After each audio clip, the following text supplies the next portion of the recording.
नई चेयरवुमन को कंपनी में ज्वाइन करवाने के लिए जब हम नीचे खड़े होते हैं, तभी एक कॉलेगु मजाक में मुझसे कहता है, सुना है नई चेयरवुमन की फिगर कमाल की है, पता नहीं उसका नेचर भी उतना ही सॉफ्ट और जेंटल है या नहीं। मैं जवाब देने ही वाला होता हूँ, तभी मेरी नजर एलिवेटर से बाहर निकलने वाली उस वुमन पर पड़ती है जो सबके बीच सेंटर पोजीशन में खड़ी होती है, जिसे देखते ही मैं अंदर तक हिल जाता हूँ। ये वही कैसे हो सकती है? हे भगवान, मेरी किस्मत इतनी खराब क्यों है? कंपनी की नई चेयरवुमन कोई और नहीं बल्कि मेरी 4 साल पहले की एक्स गर्लफ्रेंड निकलती है, जिस पर वह सीधे चेयरमैन ऑफिस की तरफ बढ़ जाती है और हम तीनों एक दूसरे को देखते हुए मजबूरी में उसके पीछे चल पड़ते हैं। शु आनन लंबी, एलिगेंट और बेहद नोबल दिखाई देती है, लेकिन सिर्फ मैं जानता हूं कि इस वुमन का एक ऐसा साइड भी है जिसके बारे में कोई नहीं जानता। मैं शु आनन हूं। आज से मैं शेनन ग्रुप की जनरल मैनेजर पोजीशन संभाल रही हूं। आगे हम सब साथ काम करेंगे। मेरी सिर्फ एक रिक्वायरमेंट है, कोई भी जरूरत से ज्यादा स्मार्ट बनने की कोशिश मत करना। जी शु जनरल मैनेजर, सब अपना इंट्रोडक्शन दो, तुम पहले। हेलो शु जनरल मैनेजर, मेरा नाम चियो चेन है। मेरा डेली वर्क चेयरमैन के पूरे शेड्यूल को मैनेज करना है, जिसमें बिजनेस ट्रिप्स भी शामिल हैं।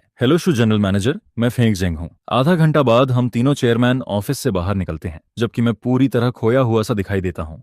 ये जुनहाओ मुझे कई बार आवाज देता है, तब जाकर मैं होश में आता हूँ। ब्रोदर चेन, कब से बुला रहा हूँ, क्या सोच रहे हो? ब्रोदर चेन, क्या हुआ तुम्हें? कुछ नहीं। अभी तुम लोग क्या कह रहे थे? जिस पर वे दोनों हंसते हुए कहते हैं, हम कह रहे थे कि मिस शु कितनी खूबसूरत है, इतनी परफेक्ट फिगर है कि मॉडल नहीं बनी तो बेकार गया। और वो फेस सच में जीरो फ्लोज वाला है। पता नहीं रियल लाइफ में उसका नेचर भी उतना क्लिंजी होगा या नहीं। जिस पर मेरे मुंह से तुरंत निकल जाता है, क्लिंजी नहीं बल्कि हद से ज्यादा ऑब्सेसिव है। ब्रदर चेन, क्या कहा तुमने? ठीक से सुनाई नहीं दिया। कुछ नहीं। इसके बाद चेयरमैन ऑफिस के अंदर शु अनन का फोन बजता है। वह कॉल रिसीव करती है। अनन, तुम वापस देश आ गई? हाँ। क्या मैं वापस नहीं आ सकती? ऐसी बात नहीं है, लेकिन तुम शेनन ग्रुप में क्यों गई? तुम्हें पता है क्वियो चेन भी वहीं काम करता है? जिस पर शुआनन ठंडे स्वर में कहती है, मुझे नहीं पता ये नाम किसका है, बस जिद करती रहो। अगर नहीं जानती तो अपनी शोल्डर के पीछे बने लिली फ्लावर और लिटिल लैम्प टैटू की एक्सप्लेनेशन दो। मुझे तुम्हें एक्सप्लेनेशन देने की जरूरत नहीं। अगर और कोई काम नहीं है तो मैं कॉल रख रही हूँ। असल में लिली फ्लावर चियो चेन का फेवरेट फ्लावर था और लिटिल लैम्प इसलिए क्योंकि चियो चेन की जोडियक साइन एरीज थी। उधर अपने ऑफिस में मैं टेबल पर सिर टिकाकर खोया बैठा रहता हूँ।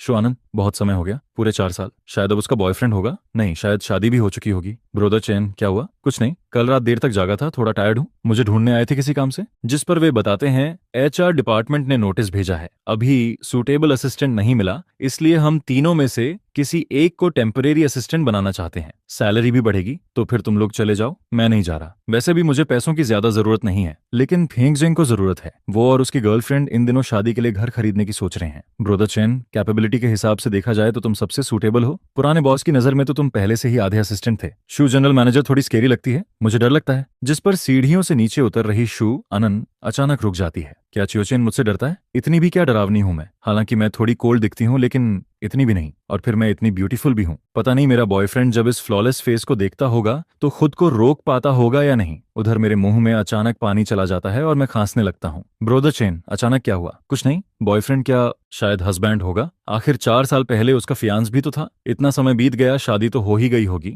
और मैंने खुद उसे उस आदमी के साथ मुस्कुराते हुए देखा था। जिस पर फेंक जिंग अचानक मेरा मुंह बंद कर देता है। ब्रदर चेन, ये देखो, एचआर मैनेजर ने मैसेज भेजा है। पता चला शु जनरल मैनेजर भी कॉमर्स यूनिवर्सिटी से पढ़ी है, लेकिन उन्होंने फाइनेंस मेजर किया था। उनका लुक देखकर तो लगता है कि वो यूनिवर्सिटी ब्यूटी रही होंगी। तुम भी उसी यूनिवर्सिटी से थे, क्या तुम उन्हें नहीं जानते? जिस पर मैं हंसकर कहता हूँ, तुम खुद कह रहे हो यूनिवर्सिटी ब्यूटी, और मेरा चेहरा देखो, इतना ऑर्डिनरी आदमी यूनिवर्सिटी ब्यूटी तक कैसे पहुंच सकता है? ऑर्डिनरी? दोनों एक साथ चिल्ला उठते हैं। ब्रोदर चेन, तुम्हें किसने कह दिया कि तुम्हारा फेस ऑर्डिनरी है? अभी आधा महीना भी नहीं हुआ और हमें तुम्हारे लिए कितने लव लंच बॉक्सेस हैंडल करने पड़े हैं। ये तो अच्छी बात है, कम से कम तुम्हें खाना खरीदना नहीं पड़ता। धन्यवाद भाई, वेलकम। कुछ देर बाद सब अचानक खड़े हो जाते हैं, जिस पर मैं स्टेयरकेस के पास खड़ी उस वुमन को देखकर घबरा जाता हूँ। वो यहाँ क्यों है? कब से खड़ी है? हेलो एक्सू जनरल मैनेजर, आप खुद नीचे कैसे आ गई? कोई इंस्ट्रक्शन होता तो इंटरकॉम पर बता देती। मैं असिस्टेंट डिपार्टमेंट देखने आई थी। शु अनंत चारों तरफ नजर दौड़ाती है और उसका एक्सप्रेशन पहले से थोड़ा बेहतर हो जाता है। एचआर ने शायद सबको बता दिया होगा। मुझे एक टेम्परेरी असिस्टेंट चाहिए। तुम तीनों की फाइल्स और पिछले 2 साल का वर्क रिकॉर्ड मैं देख चुकी हूँ। ये जुनहाओ, तुम्हारा काम क्लाइंट से ज्यादा जुड़ा हुआ है। तुम अपना काम चियो चेन को हैंडओवर कर दो। शेड्यूल मैनेज करने के अलावा चियो चेन जो बाकी काम कर रहा है वो अब तुम संभालोगे। कल से Chiyo Chen temporary general manager assistant की पोजीशन संभालेगा। ये जुनहाओ सिर हिला देता है। फेंग जेंग को भी कोई ऑब्जेक्शन नहीं होता, लेकिन मैं तुरंत बोल पड़ता हूँ, शु जनरल मैनेजर, मैं इस पोजीशन के लिए सूटेबल नहीं हूँ। पहले जुनहाओ असिस्टेंट डिपार्टमेंट के साथ ज्यादा कोऑर्डिनेट करता था, वो मुझसे ज्यादा फिट है। जिस पर शु अनन मेरी तरफ देखती है और ठंडे स्वर में पूछती है, चेयरमैन तुम हो या मैं? यह कहकर वह 2 सेकंड तक मुझे घूरती है और फिर एलिवेटर में चली जाती है। पागल वुमन, चेयरमैन होना कोई बहुत बड़ी बात है क्या? मैं जाना ही नहीं चाहता। हे भगवान, अब क्या करूं? ब्रदर चेन, तुम्हारा चेहरा ऐसा क्यों लग रहा है जैसे फांसी पर चढ़ने जा रहे हो? इतनी अच्छी सैलरी, प्रमोशन और बेनिफिट्स मिल रहे हैं, फिर भी खुश नहीं हो? मैं खुश नहीं हूं, मैं जाना ही नहीं चाहता। जुनहाओ, फेंक जिंग, जल्दी कोई तरीका सोचो। वो चेयरमैन है, हम क्या कर सकते हैं? रिलैक्स, शायद जो जनरल मैनेजर उतनी स्ट्रिक्ट नहीं होगी, पुराने बॉस से तो बेहतर ही होगी। ऊपर जाओगे तो मजे करोगे। 1 घंटे बाद मैं चेयरमैन ऑफिस पहुंचता हूं। हालांकि मैं पहले से जानता हूं कि अब मेरे और उसके बीच कोई पॉसिबिलिटी नहीं बची है, लेकिन उसकी ठंडी आवाज सुनकर मेरा दिल फिर भी दर्द करता है। मैं अपनी इमोशंस को कंट्रोल करता हूं, चेहरे पर प्रोफेशनल स्माइल लाता हूं और दरवाजा खोलकर अंदर चला जाता हूं। शु आनंद डेस्क पर बैठी होती है। उसकी पतली उंगलियां कीबोर्ड पर लगातार चल रही होती हैं। वह सिर तक नहीं उठाती, लेकिन सच ये है कि जब मैं ग्लास डोर के बाहर खड़ा था तभी उसने मेरी परछाई देख ली थी। वही परछाई जिसे वह पूरी जिंदगी भूल नहीं सकती थी। एक्स यू जनरल मैनेजर, मैंने पहले कभी असिस्टेंट का काम नहीं किया। जिस पर वह बिना सिर उठाए पूछती है, ट्रांसफर से खुश नहीं हो? नहीं, ऐसी बात नहीं। मैं बस महसूस करता हूं कि महसूस करते हो? तुम किस आइडेंटिटी से महसूस करते हो? यह सुनकर मेरे चेहरे की मुस्कान जम जाती है। हाँ, सही तो कह रही है। मैं कौन होता हूँ कुछ महसूस करने वाला? अब वह मेरी बॉस है। अगर काम नहीं करना है तो एचआर डिपार्टमेंट जाओ और रेजिग्नेशन सबमिट कर दो। उसकी आवाज इतनी डिस्टेंट और कोल्ड होती है जैसे हम दोनों कभी एक दूसरे को जानते ही नहीं थे। रिजाइन करूं? मैं क्यों रिजाइन करूं? मुश्किलों से लड़ते लड़ते ही तो यहां तक पहुंचा हूं। 6,000 की इंटर्न सैलरी से बढ़कर 18,000 पर मंथ तक आया हूं। ऊपर से साल के आखिर में 60,000 का बोनस भी मिलता है। आखिर किस हक से मुझे रिजाइन करने के लिए कहा जा रहा है? जिस पर मैं एक्सयू जनरल मैनेजर की तरफ देखकर कहता हूं, एक्सयू जनरल मैनेजर, मेरा एक सवाल है। पोजीशन चेंज होने के बाद क्या मेरी सैलरी भी चेंज होगी? अभी तुम्हारी मंथली सैलरी कितनी है? 18,000। मैं अपने चेहरे पर प्रोफेशनल स्माइल बनाए रखता हूं, जिस पर वह उंगलियों से टेबल पर हल्का हल्का टैप करती है। 18,000 थोड़ा ज्यादा नहीं है? यह सुनते ही मेरे चेहरे की मुस्कान लगभग गायब हो जाती है। एक्सयू जनरल मैनेजर, आपका मतलब क्या है? जहां तक मुझे याद है, शेनन ग्रुप में पोजीशन ट्रांसफर के बाद 1 महीने की प्रोबेशन पीरियड होती है और प्रोबेशन में सैलरी भी प्रोबेशन स्टैंडर्ड के हिसाब से ही मिलती है। यह सुनकर मैं सब समझ जाता हूँ। मतलब मैं जनरल मैनेजर असिस्टेंट बनूं और सैलरी भी प्रोबेशन वाली मिले। मैं हल्का सा हंसता हूँ। तो एक्सयू जनरल मैनेजर, असिस्टेंट की प्रोबेशन सैलरी कितनी है? जिस पर एक्सयू एनान डेस्क पर रखा इंटरकॉम उठाती है। जनरल मैनेजर असिस्टेंट की प्रोबेशन सैलरी कितनी है? उधर से जवाब आता है, 1,000। ठीक है, समझ गई। वह फोन रख देती है और फिर ठंडी आवाज में कहती है, सुना तुमने? क्या असिस्टेंट, अब कोई और प्रॉब्लम है? मैं तुरंत अपना एम्प्लॉई कार्ड उतार देता हूँ। कोई प्रॉब्लम नहीं है, मैं रिजाइन करता हूँ। इतना कहकर मैं मुड़कर जाने लगता हूँ, तभी पीछे से उसकी हल्की आवाज सुनाई देती है। अगर मुझे सही याद है तो चाओ असिस्टेंट का लेबर कॉन्ट्रैक्ट पिछले साल ही रिन्यू हुआ था। जनरल मैनेजर असिस्टेंट का काम कंपनी के कोर डॉक्यूमेंट से जुड़ा होता है।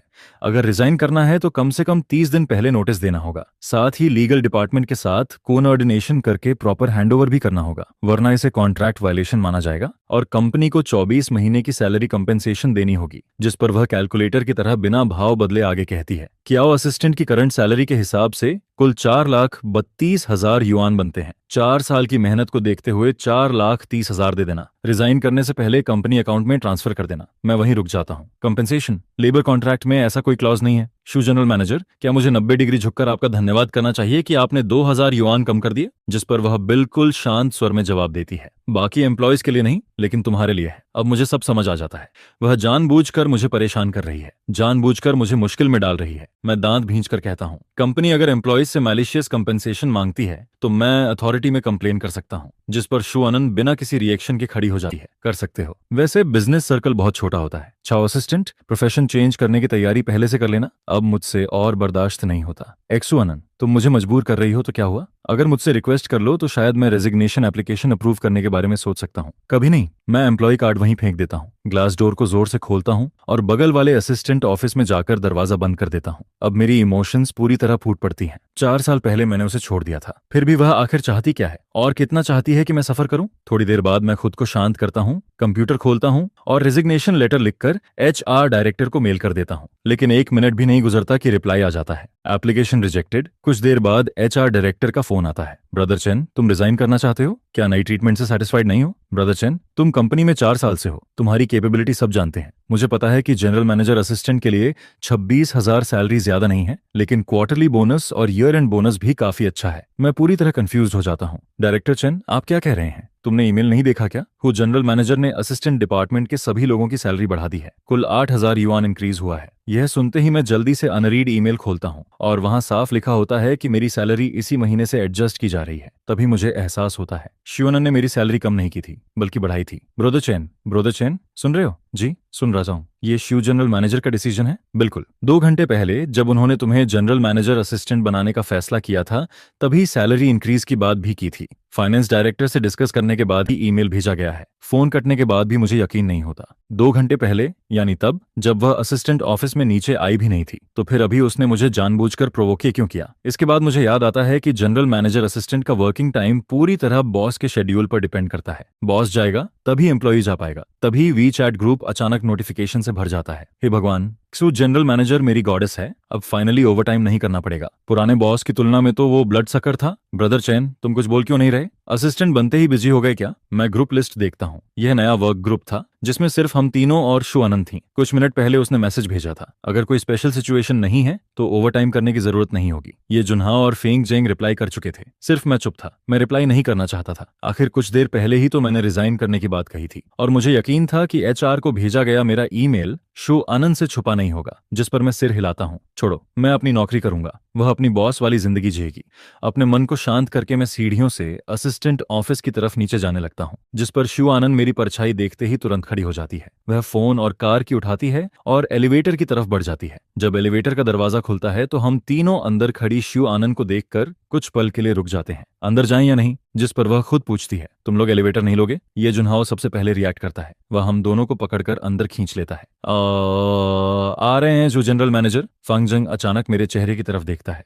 ब्रदर चेन, क्या हुआ? जिस पर बगल में खड़ी शु आनंद की आंखों में भी हल्की चिंता दिखाई देती है। मैं सिर हिलाता हूँ, कुछ नहीं, बस कल रात ठीक से नींद नहीं आई, मेरी चिंता मत करो। एलिवेटर से बाहर निकलने के बाद ये जुनहाओ मेरे कंधे पर हाथ मारकर हंसता है। चाओ असिस्टेंट, तुम्हारी साल भर की सैलरी और बोनस मिलाकर 3-4 लाख युआन से कम नहीं होगी, फिर भी उस पुरानी वोलिंग कार को बेचकर नई कार क्यों नहीं लेते? वह अपनी कार की हिलाता है। अभी तो गवर्नमेंट सब्सिडी भी मिल रही है, कंपनी भी 20% सपोर्ट दे रही है, कितना पैसा बच जाएगा? जिस पर मैं मुस्कुराते हुए अपनी कार की निकालता हूँ। कार अभी भी ठीक चल रही है, बदलने की क्या जरूरत है? मेरे पैसे का और भी काम है। वैसे आज जल्दी छुट्टी मिली है, चलो बाहर खाना खाते हैं, BBQ, हॉटपॉट या जापानीज फूड। जिस पर फेंग जेंग सिर हिलाता है, नहीं हो पाएगा, मैं अभी नया रेंटेड हाउस लेकर शिफ्ट हुआ हूँ, अभी वहां पूरी तरह सेट नहीं हुआ, मुझे जल्दी घर जाना होगा। वह ये नहीं बताता कि घर में एक डॉग भी है, उसे डर था कि कहीं कोई सुन न ले। फिर वह हंसकर कहता है, जब घर पूरी तरह सेट हो जाएगा तब तुम लोग मेरे घर हॉटपॉट खाने आना। इसके बाद शुआन चुपचाप हमारी पीठ के पीछे खड़ी रहती है। वह हमें कार्स में बैठते हुए देखती है और फिर उसके सामने खड़ी व्हाइट पोर्श धीरे धीरे आगे आ जाती है, जिस पर वह फोन निकालकर एक नंबर डायल करती है। पता लगाओ कि क्यूओ चेन ने नया घर कहाँ रेंट किया है। फोन के दूसरी तरफ शेया क्यूओ हंस पड़ता है, अरे वाह,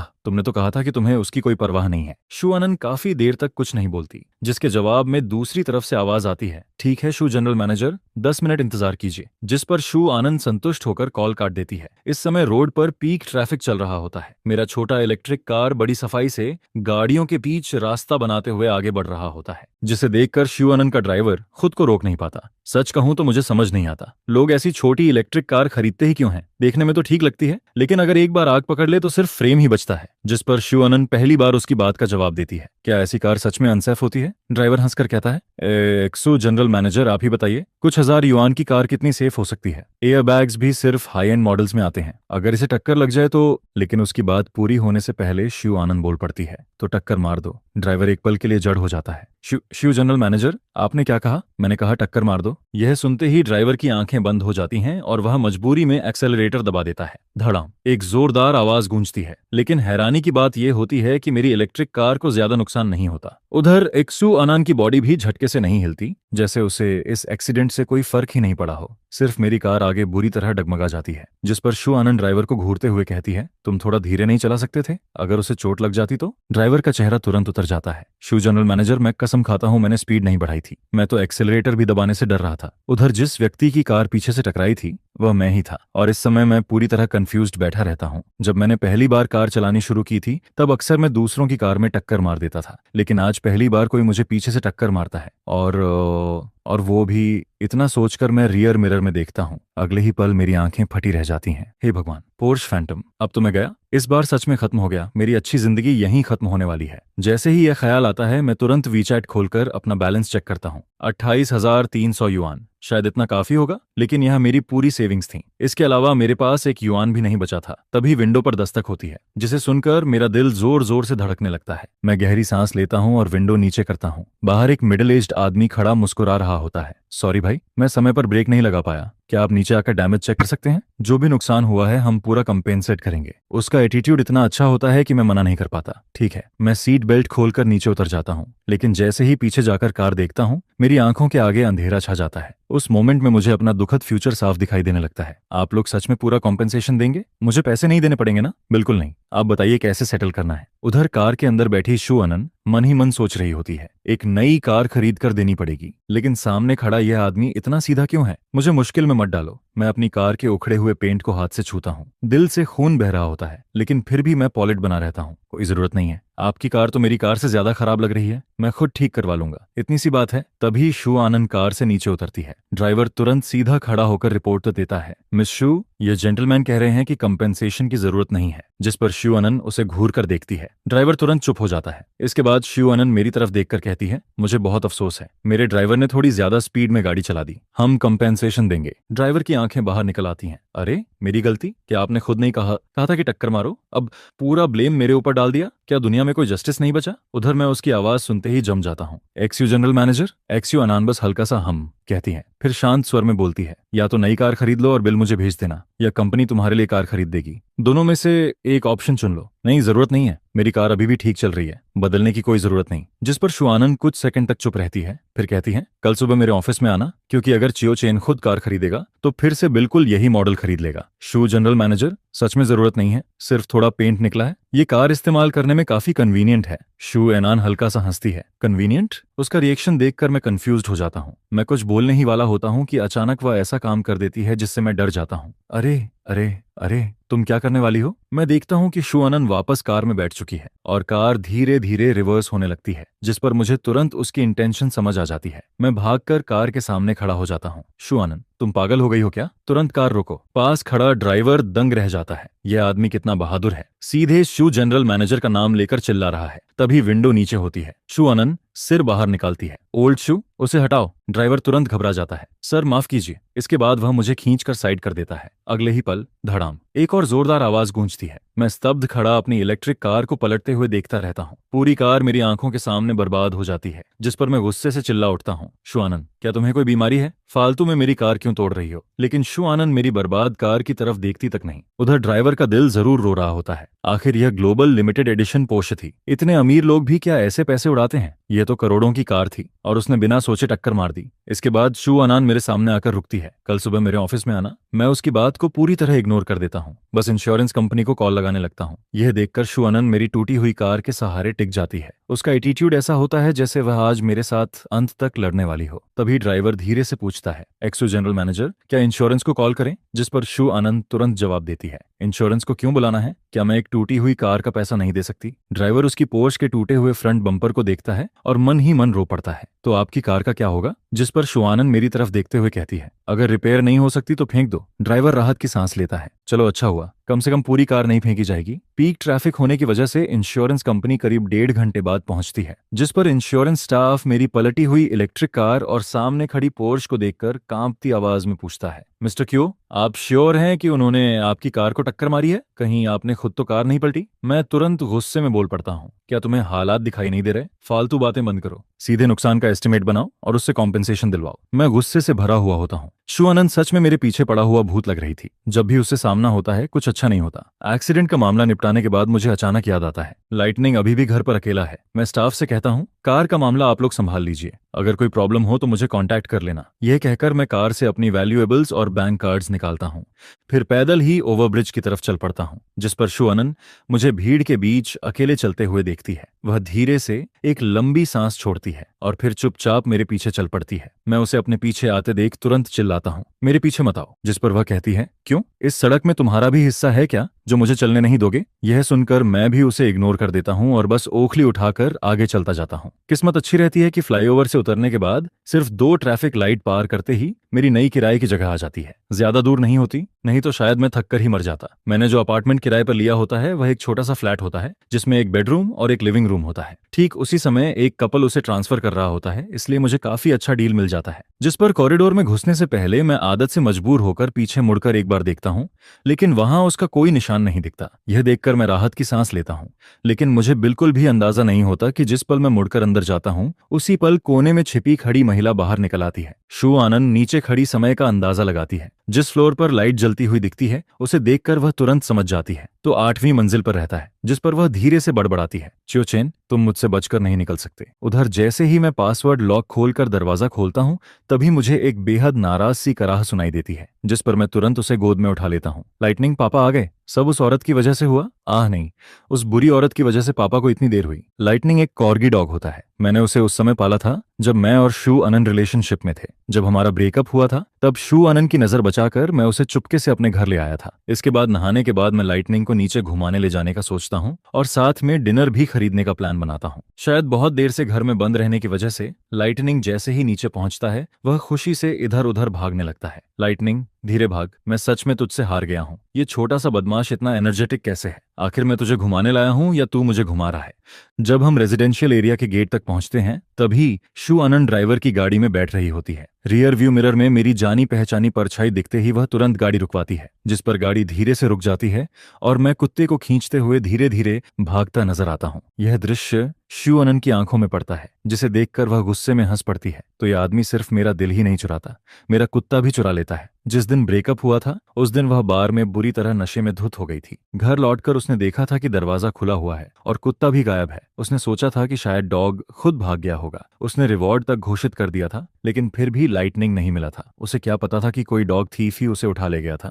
उधर मैं हांफते हुए चिल्लाता हूँ, अरे मेरे पूर्वज, मेरे छोटे मालिक, जरा रुक तो जा, मैं थक कर मर जाऊंगा। उसी समय मुझे थोड़ा भूख लगती है, इसीलिए मैं सामने वाली सड़क पार करके वोंटन खाने का फैसला करता हूँ और कुत्ते को साथ लेकर सड़क पार करने लगता हूँ। जिस पर शुआन तब तक वहीं देखती रहती है जब तक एक आदमी और एक कुत्ता रेस्टोरेंट में नहीं घुस जाते। इसके बाद वह ड्राइवर को गाड़ी चलाने का इशारा करती है, लेकिन लाइटनिंग जैसे कुछ महसूस करता है और अचानक पीछे मुड़कर जोर जोर से भौंकने लगता है, जिस पर मैं भी उसी दिशा में बाहर झांक कर देखता हूँ, लेकिन मुझे सिर्फ एक काली कार दूर जाती हुई नजर आती है। मैं तुरंत डांटता हूँ, लाइटनिंग, क्यों भौंक रहा है? भौंकना बंद कर। डिनर खत्म करने के बाद मुझे इंश्योरेंस कंपनी का मैसेज मिलता है। उसमें लिखा होता है कि शू आनंद प्राइवेट सेटलमेंट करना चाहती है और साथ में उसका फोन नंबर भी भेजा गया होता है। इसके अलावा इंश्योरेंस कॉन्ट्रैक्ट के हिसाब से कंपनी मुझे 55,000 युआन की कार कंपेंसेशन भी दे चुकी होती है। मैं लाइटनिंग को बिस्तर के पास बने उसके छोटे से बेड में रखता हूँ और उसके सामने बैठकर बड़बड़ाने लगता हूँ, लाइटनिंग, मैं सच में उससे हार गया हूँ। वह बिल्कुल नहीं बदली,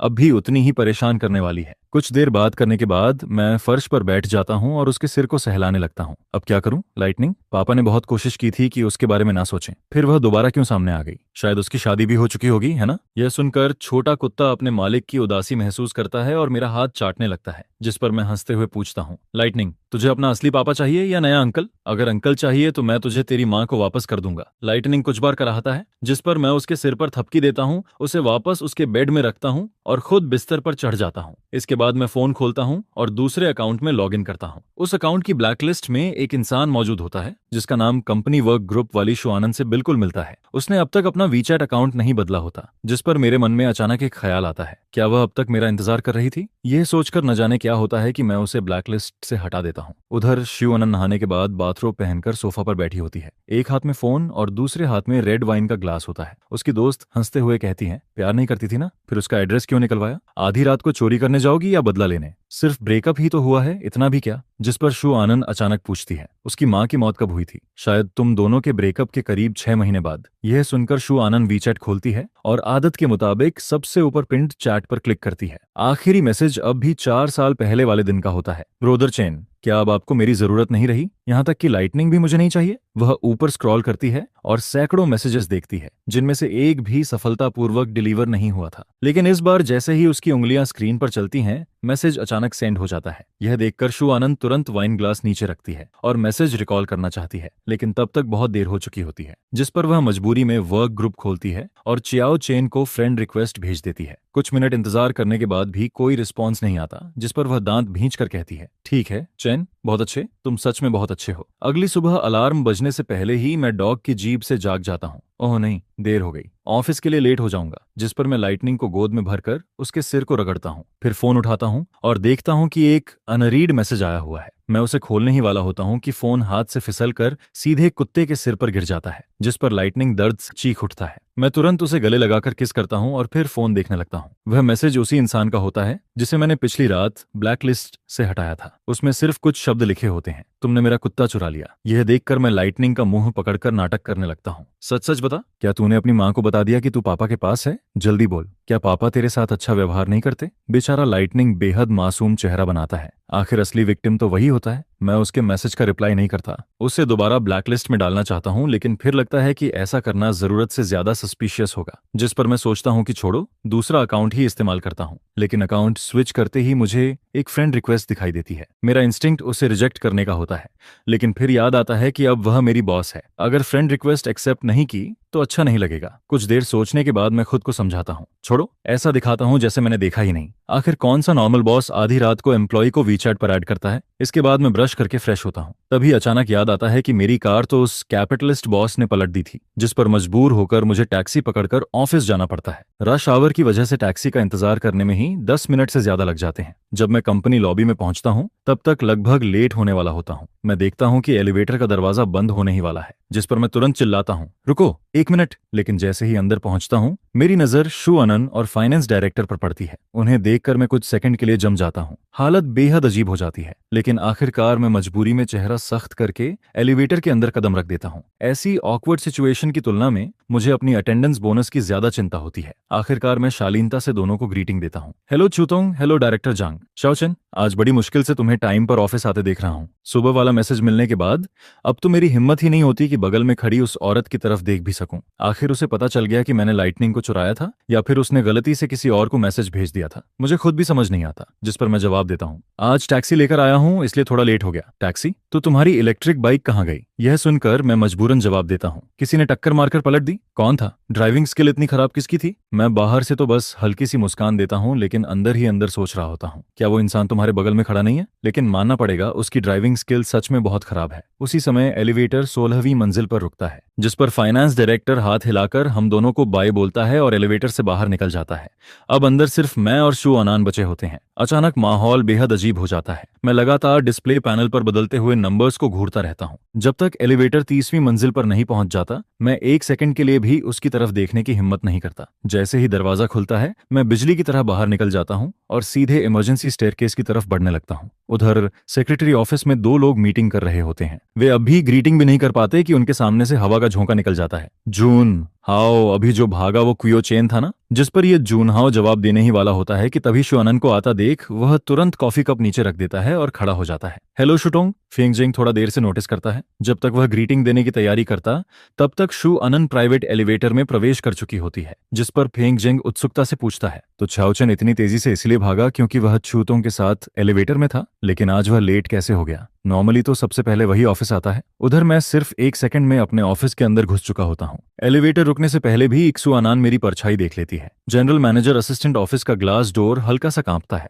जिस पर उसके होंठों पर हल्की मुस्कान आ जाती है। डरपोक। इसके बाद वह मन ही मन सोचती है, छाओचन, इतने साल बाद मिले हैं और तुम्हारी हिम्मत पहले से भी छोटी हो गई है। सिर्फ एक एलिवेटर में साथ खड़े हुए थे और तुम ऐसे डर गए? क्या मैं इतनी डरावनी लगती हूँ? उधर मैं जल्दी से लैपटॉप उठाता हूँ और बगल वाले ऑफिस के दरवाजे तक पहुंच जाता हूँ। मैं नॉक करने के लिए हाथ उठाता ही हूँ कि तभी दरवाजा खुल जाता है। लगभग शू अनन के चेहरे पर लगने वाला होता है, जिस पर वह मजाकिया नजरों से मुझे देखती है। शुटोंग, मीटिंग का समय हो गया है, वह मुस्कुराकर कहती है। क्या बात है? असिस्टेंट चियाओ का मुझसे कोई पर्सनल ग्रिज है क्या? मैं उसकी छेड़छाड़ को इग्नोर करता हूँ और सीधे हाथ आगे बढ़ा देता हूँ। शू अनन मेरी हरकत देखकर हल्का सा हंस पड़ती है। क्या हुआ? पैसे मांग रहे हो या कार? मैं ठंडे स्वर में जवाब देता हूँ, बाद में कार की दे दीजिएगा। इसके बाद मैं उसे घूरता हूँ और सीधा मुड़कर चला जाता हूँ, जिस पर शू अनन मेरी जाती हुई पीठ को देखती है और मन ही मन सोचती है, छाओचन, तुम जैसे एक्स बॉयफ्रेंड बिल्कुल स्टैंडर्ड के खिलाफ हो। एक स्टैंडर्ड एक्स तो मर चुके इंसान जैसा होना चाहिए, लेकिन तुम बार बार सामने क्यों आ जाते हो? क्या मुझे टेस्ट कर रहे हो? इसके बाद मीटिंग रूम में जनरल मैनेजर असिस्टेंट होने के नाते मीटिंग होस्ट करने की जिम्मेदारी मेरी होती है। हालांकि मैं मानना नहीं चाहता, लेकिन शू अनन जब सीरियस मोड में काम करती है तो उसका चार्म सच में जानलेवा होता है। मैं कब उसे देखते देखते खो जाता हूँ मुझे खुद पता नहीं चलता। जब मेरी तंद्रा टूटती है तब तक मीटिंग खत्म हो चुकी होती है और लोग एक एक करके बाहर निकल रहे होते हैं। ये जुन्हा और फेंक जंग भी लैपटॉप और डॉक्यूमेंट्स समेट रहे होते हैं। जाते जाते वे मुझे ऐसी नजर से देखते हैं जैसे कह रहे हों, भाई अब भगवान ही बचाए। मैं लैपटॉप बंद करके खड़ा होने ही वाला होता हूँ कि तभी कोई मेरे कंधे पर हाथ रख देता है, जिस पर शिवानंद की आवाज सुनाई देती है। 2 घंटे की मीटिंग थी और असिस्टेंट कुयो पूरे 1.5 घंटे तक मुझे देखता रहा। क्या बात है, मेरे बारे में कुछ गलत इरादे हैं क्या? यह सुनकर मैं घबरा जाता हूँ। मैं नजरें चुराना चाहता हूँ लेकिन फिर सोचता हूँ कि वह और ज्यादा मजाक उड़ाएगी, इसलिए पलटकर जवाब देता हूँ, बिना वजह रूमर्स मत फैलाइए। अगर आपको कैसे पता कि मैं आपको देख रहा था? कहीं शूतों के भी मेरे लिए कुछ इरादे तो नहीं है? यह सुनकर शू आनंद हंस पड़ती है, फिर अचानक टॉपिक बदल देती है। असिस्टेंट चाओ, कल रात मेरा भेजा हुआ मैसेज मिला था? मैं बिना सोचे तुरंत जवाब देता हूँ, नहीं। शू आनंद हैरानी से मेरी तरफ देखती है, इतनी जल्दी जवाब?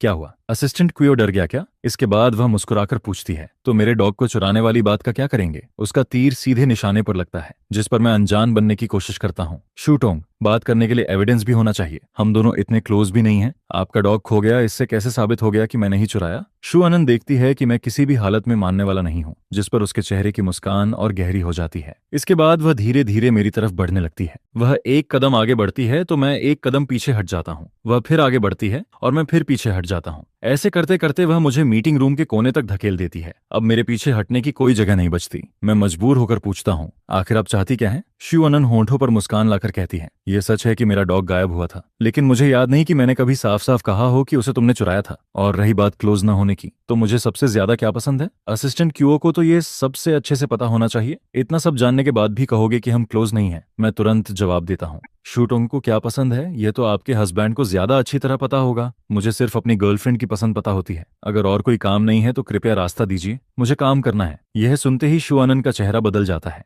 वह दांत भींचकर बोलती है, कियाओ चैन, अभी जो कहा एक बार फिर से कहो। मैं तुरंत पलटकर जवाब देता हूँ, शूटोंग, आपकी उम्र अभी ज्यादा नहीं हुई, क्या सुनने में दिक्कत होने लगी है? वैसे मेरा ईएनटी डिपार्टमेंट के चीफ डॉक्टर से परिचय है, चियांगचन हॉस्पिटल में है। जरूरत हो तो आपके लिए स्पेशलिस्ट अपॉइंटमेंट भी दिलवा सकता हूँ। यह सुनते ही शू आनंद गुस्से में चिल्लाती है, दफा हो जाओ यहाँ से, जिस पर मैं बिना एक सेकंड गनवाए तेजी से वहां से निकल जाता हूँ। वह ठंडी आवाज में सूंघकार भरती है और वापस अपने ऑफिस में लौट जाती है। उधर चेयरमैन ऑफिस के अंदर श्या कुयो सोफा पर लेटी गेम खेल रही होती है। धत्त तेरे की, तुम लोग बेवकूफ हो क्या? इस समय अटैक नहीं करोगे तो आखिर कब करोगे? मैं सच में तुम लोगों से परेशान हो गई हूँ। पूरी टीम पागलों से भरी हुई है। गुस्से में वह गेम बंद कर देती है और फोन को सोफा पर फेंक देती है, लेकिन जैसे ही सिर उठाती है, शू आनंद को एक्सप्रेशनलेस फेस के साथ अंदर आते हुए देखती है। दरवाजा जोर से बंद होता है। शू आनंद चलते चलते उसकी टांगों पर नजर डालती है जो टी टेबल पर रखी होती हैं, जिस पर वह नाराज होकर कहती है, अपने पैर नीचे रखो। अपनी दोस्त का चेहरा देखते ही श्या चियाओ सब समझ जाती है। वह उत्सुकता से पूछती है, क्या तुम्हारे उस जिद्दी एक्स बॉयफ्रेंड ने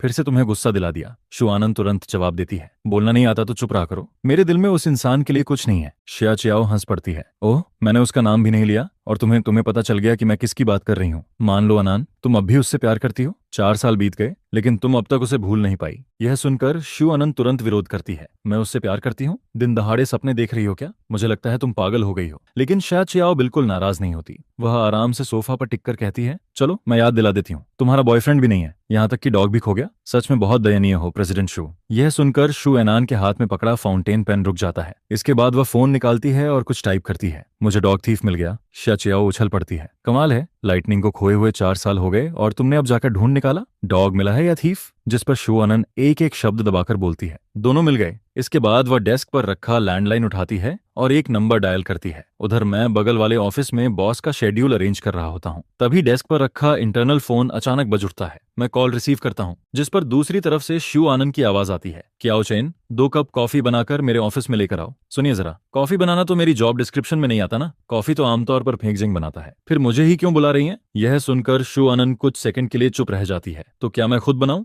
फालतू बातें बंद करो और जल्दी जाओ। जी शूतोंग, मैं तुरंत जवाब देता हूँ। उधर शू आनंद के फोन पर बात करने का तरीका सुनकर श्या चियाओ के मुंह में मौजूद लॉलीपॉप लगभग गले में अटक जाती है, जिस पर वह शू आनंद की तरफ अंगूठा दिखाती है। कमाल है शूटोंग, तुम अपने एक्स बॉयफ्रेंड से भी ऐसे बात करने की हिम्मत रखती हो? शू आनंद बिना एक्सप्रेशन बदले जवाब देती है, मैं उसकी बॉस हूँ, ऐसे बात क्यों नहीं कर सकती? इसके बाद वह टॉपिक बदलते हुए पूछती है, और तुम आज इतनी फ्री क्यों हो, अब तक गई नहीं? श्या चियाओ तुरंत विरोध करती है, क्या मतलब? तुमने 2 कप कॉफी मंगवाई है, मैं यहाँ इतनी देर से बैठी हूँ, क्या मुझे 1 कप कॉफी पीने का हक भी नहीं है? क्या यही शो फैमिली की हॉस्पिटैलिटी है? शू आनंद ठंडे स्वर में कहती है, मैं दोनों कप खुद नहीं पी सकती क्या? मुझे कॉफी पसंद है, कोई प्रॉब्लम? यह सुनकर सुनकर शियाचाओ हंस पड़ती है। ठीक है, ठीक है, मैं उस दिन का इंतजार करूंगी जब शूतोंग को कोई जोरदार थप्पड़ मारेगा। शू आनन आत्मविश्वास से जवाब देती है, असंभव, तुम्हें ऐसा मौका कभी नहीं मिलेगा। थक थक, मैं 2 कप कॉफी लेकर अंदर आता हूँ। शियाचाओ को यहाँ देखकर मैं थोड़ा हैरान और असहज हो जाता हूँ, जिस पर वह मुस्कुराते हुए खुद ग्रीटिंग करती है। क्याओ चेन, बहुत समय हो गया। हेलो शाटोंग, मैं भी शालीनता से जवाब देता हूँ। शिया क्याओ एक परफेक्ट स्माइल के साथ कहती है, फ्री हो कभी? मैं तुम्हें कॉफी पिलाना चाहती हूँ। मैं हल्की मुस्कान के साथ जवाब देता हूँ, बिल्कुल, बस शियाटोंग पहले अपॉइंटमेंट बुक कर लीजिएगा। जिस पर ऑफिस डेस्क के पीछे बैठी शुआनन हम दोनों की बातचीत देखती रहती है और उसका चेहरा तुरंत ठंडा पड़ जाता है। फिर वह ठंडी आवाज में बोलती है, असिस्टेंट चियाओ, क्या मुझे तुम्हें याद दिलाना पड़ेगा कि अभी वर्किंग आवर्स चल रहे हैं? उसकी आवाज सुनते ही मैं मन ही मन मुस्कुरा देता हूँ। वह सच में बिल्कुल नहीं बदली। पहले की तरह आज भी उसे पसंद नहीं कि मैं किसी दूसरी महिला के करीब जाऊं। थोड़ी सी बात पर भी उसे जेलसी होने लगती है। मैं कॉफी आगे रखते हुए कहता हूँ, सुतोंग, आपकी कॉफी। मैं मुड़कर जाने ही वाला होता हूँ कि पीछे से उसकी ठंडी आवाज आती है, क्या मैंने तुम्हें जाने की परमिशन दी है? यह देखकर शिया चियाओ हंस पड़ती है। ठीक है, ठीक है, मैं चलती हूँ, तुम दोनों को डिस्टर्ब नहीं करूंगी। इसके बाद ऑफिस का दरवाजा बंद हो जाता है। जब कमरे में सिर्फ हम दोनों रह जाते हैं तब शुआनन धीरे से सिर उठाकर पूछती है, असिस्टेंट चियाओ, असिस्टेंट की रिस्पॉन्सिबिलिटी क्या होती है? मैं बिना झिझक जवाब देता हूँ, बॉस के हर काम में कोऑर्डिनेशन करना। जिस पर शुआनन संतुष्टि से सिर हिलाती है। वह आगे कोई मुश्किल सवाल नहीं पूछती। कॉफी का कप उठाकर एक घूंट लेती है, लेकिन अगले ही पल लगभग कॉफी थूक देती है। तुमने जानबूझकर किया है ना? मैं अब भी प्रोफेशनल स्माइल बनाए रखता हूँ। एक्सुतोंग, आपने सिर्फ कॉफी बनाने को कहा था, यह नहीं बताया था कि कौन सी कॉफी चाहिए। मैं तो नॉर्मली इंस्टेंट कॉफी ही पीता हूँ। असल में दोनों कप में से सिर्फ एक कप इंस्टेंट कॉफी होता है। मैं उसकी आदत अच्छी तरह जानता हूँ, इसीलिए जानबूझकर वही कप उसकी तरफ रखता हूँ। उसके साथ थोड़ा मजाक करना अलग बात है, लेकिन किसी क्लाइंट के साथ मैं ऐसी गलती कभी नहीं करता। यह सुनकर शुआनन कुछ पल के लिए चुप हो जाती है, लेकिन चाहे आसमान से चाकू ही क्यों न गिर जाए, उसे मेरे मुंह से निकली बात पर यकीन नहीं होने वाला। थोड़ी देर बाद मजाक खत्म होता है और मैं आज के शेड्यूल की रिपोर्ट देना शुरू कर देता हूँ।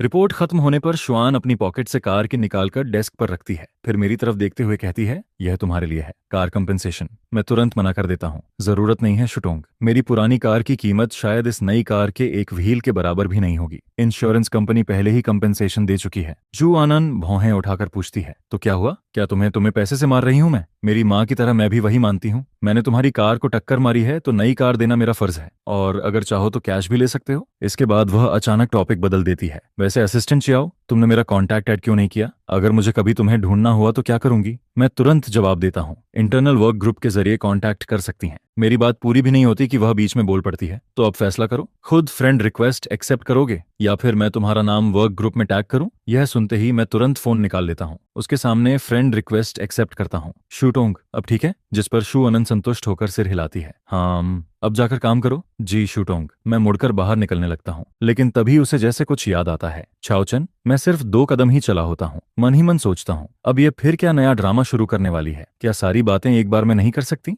मैं वापस मुड़कर अपनी प्रोफेशनल स्माइल दिखाता हूँ। शूटोंग, और कोई आदेश? वह कुछ सेकंड मुझे देखती रहती है, फिर पूछती है, तुम्हारे पास सिर्फ एक ही फोन नंबर है? मेरा दिल एक पल के लिए उछल पड़ता है, लेकिन मैं सामान्य चेहरा बनाए रखता हूँ। जी। यह सुनकर शुअनन आखिरकार हाथ हिलाकर मुझे जाने का इशारा करती है। असल में उसे डर होता है कि अगर चियो चेन कुछ देर और यहीं रहा तो शायद वह खुद को रोक नहीं पाएगी और उसे पीट ही देगी। 4 साल बीत चुके थे, लेकिन दर्द सिर्फ उसे ही क्यों झेलना पड़ा, जिस पर वह मन ही मन सोचती है। मैं जानबूझकर तुम्हें आसानी से नहीं छोड़ूंगी छाओचेन। तुम एक बार फिर मेरी दुनिया में वापस आ चुके हो, अब दोबारा भागने के बारे में सोचना भी मत। उधर प्रेसिडेंट ऑफिस से बाहर निकलते ही मैं जोर से अपनी छाती थपथपाता हूँ। ऐसा लगता है जैसे किसी बड़ी मुसीबत से बचकर निकला हूँ। आज शुअनन कुछ अलग ही लग रही थी। वह पहले वाली शुअनन जैसी बिल्कुल नहीं लग रही थी।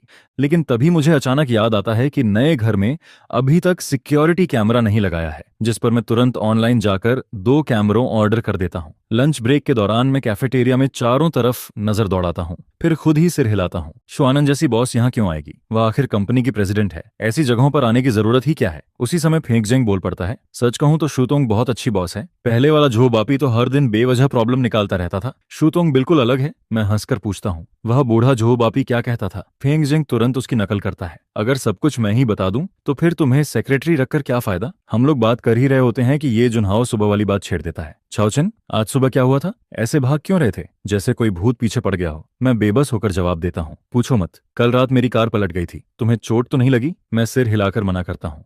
इसके बाद मैं रात की पूरी घटना उन्हें बता देता हूँ। मेरी बात सुनने के बाद ये जुन्हा और फेंग जेंग एक दूसरे को देखते हैं। दोनों की आंखें चमक उठती हैं। स्पष्ट था कि उनके दिमाग में कुछ और ही चल रहा था। फिर वे एक साथ पूछ बैठते हैं, चाओचन, सच सच बताओ, क्या तुम्हारा और चूतों का पहले से कोई कनेक्शन था? वरना वह खाली बैठकर तुम्हारी कार क्यों पलटती? मैं दांत पीसते हुए जवाब देता हूँ, क्योंकि उसका दिमाग खराब है। यह सुनते ही ये जुन्हाव डरकर चारों तरफ देखने लगता है, फिर चॉपस्टिक्स नीचे रख देता है। भाई, तुम सच में कुछ भी बोल देते हो। ये कैफेटेरिया है, अगर शू टोंग ने सुन लिया तो क्या नौकरी बची रहेगी? इसी बीच अब तक चुप बैठा फेंग जेंग अचानक बोल पड़ता है, रुको, तुम दोनों कहीं एक्स लवर्स तो नहीं हो? अब छिपाने का कोई फायदा नहीं बचता। मैं मजबूरी में सिर हिला देता हूँ, जिस पर दोनों एक साथ उछल पड़ते हैं। क्या चूतोंग वही एक्स गर्लफ्रेंड है जिससे तुम्हारा 4 साल पहले ब्रेकअप हुआ था? मैं उन्हें घूरते हुए कहता हूँ, धीरे बोलो, क्या यह कोई गर्व करने वाली बात है? इसके बाद फेंग जेंग उत्सुकता से पूछता है, तो क्या शू टोंग ने तुम्हें कंपेंसेशन दिया? मैं बेपरवाही से जवाब देता हूँ, हाँ, एक BMW। यह सुनते ही दोनों की आंखें फटी रह जाती हैं। फिर फेंग जेंग ईर्ष्या से भरकर कहता है, अगर मेरी कोई एक्स गर्लफ्रेंड इतनी खूबसूरत और इतनी अमीर होती तो ब्रेकअप के बाद भी मैं खुशी खुशी उसके साथ डेट पर चला जाता।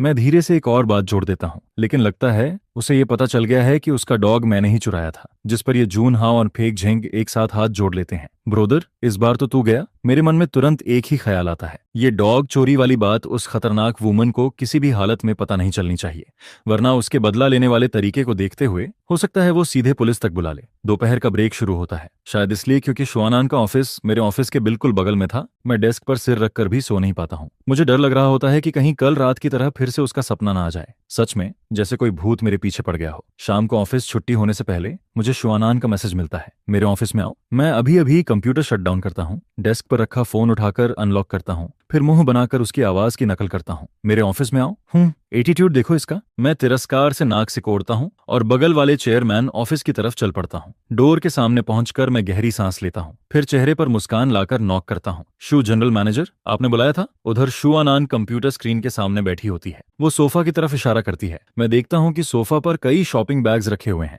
जिस पर मैं मन ही मन सोचता हूँ कहीं मुझे सोफा पर बैठकर वेट करने को तो नहीं कह रही। उसके हिसाब से तो अच्छा है कि मुझे घुटनों के बल खड़ा नहीं करवा रही। 5 मिनट वेट करो। शुआनान मेरी तरफ देखती है। मैं अब भी वहीं खड़ा रहता हूँ, जिस पर वो मीटिंग का माइक्रोफोन म्यूट कर देती है और कहती है, वहां क्लॉथ्स रखे हैं, एक सेट चुनो और चेंज कर लो। क्या मैं कपड़े चेंज करूं? जल्दी करो, टाइम वेस्ट मत करो। मैं तुरंत मना कर देता हूं, शू जनरल मैनेजर, मुझे लगता है मेरे कपड़े बिल्कुल ठीक हैं, चेंज करने की जरूरत नहीं है। जिस पर शुआनान हल्का सा व्यंग्यात्मक हंसती है। तुम इसी चीप ऑफिस सूट में मेरे साथ क्लाइंट से मिलने जाओगे? उसकी बात सुनकर मैं अंदर ही अंदर भड़क जाता हूँ। ये मेरे पास सबसे महंगा सूट था, क्या उसे कोई बीमारी है? आखिर में मैं जवाब देता हूँ, मुझे लगता है एक्स-यू जनरल मैनेजर की एस्थेटिक सेंस में प्रॉब्लम है। क्लाइंट से मिलने के लिए सूट पहनना सबसे प्रॉपर चॉइस है। मुझे अब भी जिद करते देखकर वो मुस्कुराती है, फिर शरारती अंदाज में भौं उठाकर कहती है, मीटिंग खत्म होने में सिर्फ 5 मिनट बचे हैं, तुम आराम से सोच सकते हो। लेकिन 5 मिनट बाद भी अगर तुमने चूज नहीं किया तो मुझे खुद तुम्हारे लिए कपड़े चुनने में कोई प्रॉब्लम नहीं होगी। यह सुनकर मैं 2 कदम पीछे हट जाता हूँ। सच में दिमाग खराब है, जैसे मुझे नहीं पता कि तुम क्या सोच रही हो। जिस पर शुआनान बड़े आराम से कहती है, अंदर रेस्ट रूम है, वहां जाकर चेंज कर सकते हो। मैं फिर भी मना करना चाहता हूँ, लेकिन जैसे ही शुआनान खड़ी होती है, मैं तुरंत एक बैग उठाता हूँ और भागते हुए लाउंज रूम में घुस जाता हूँ। अंदर पहुंचते ही मैं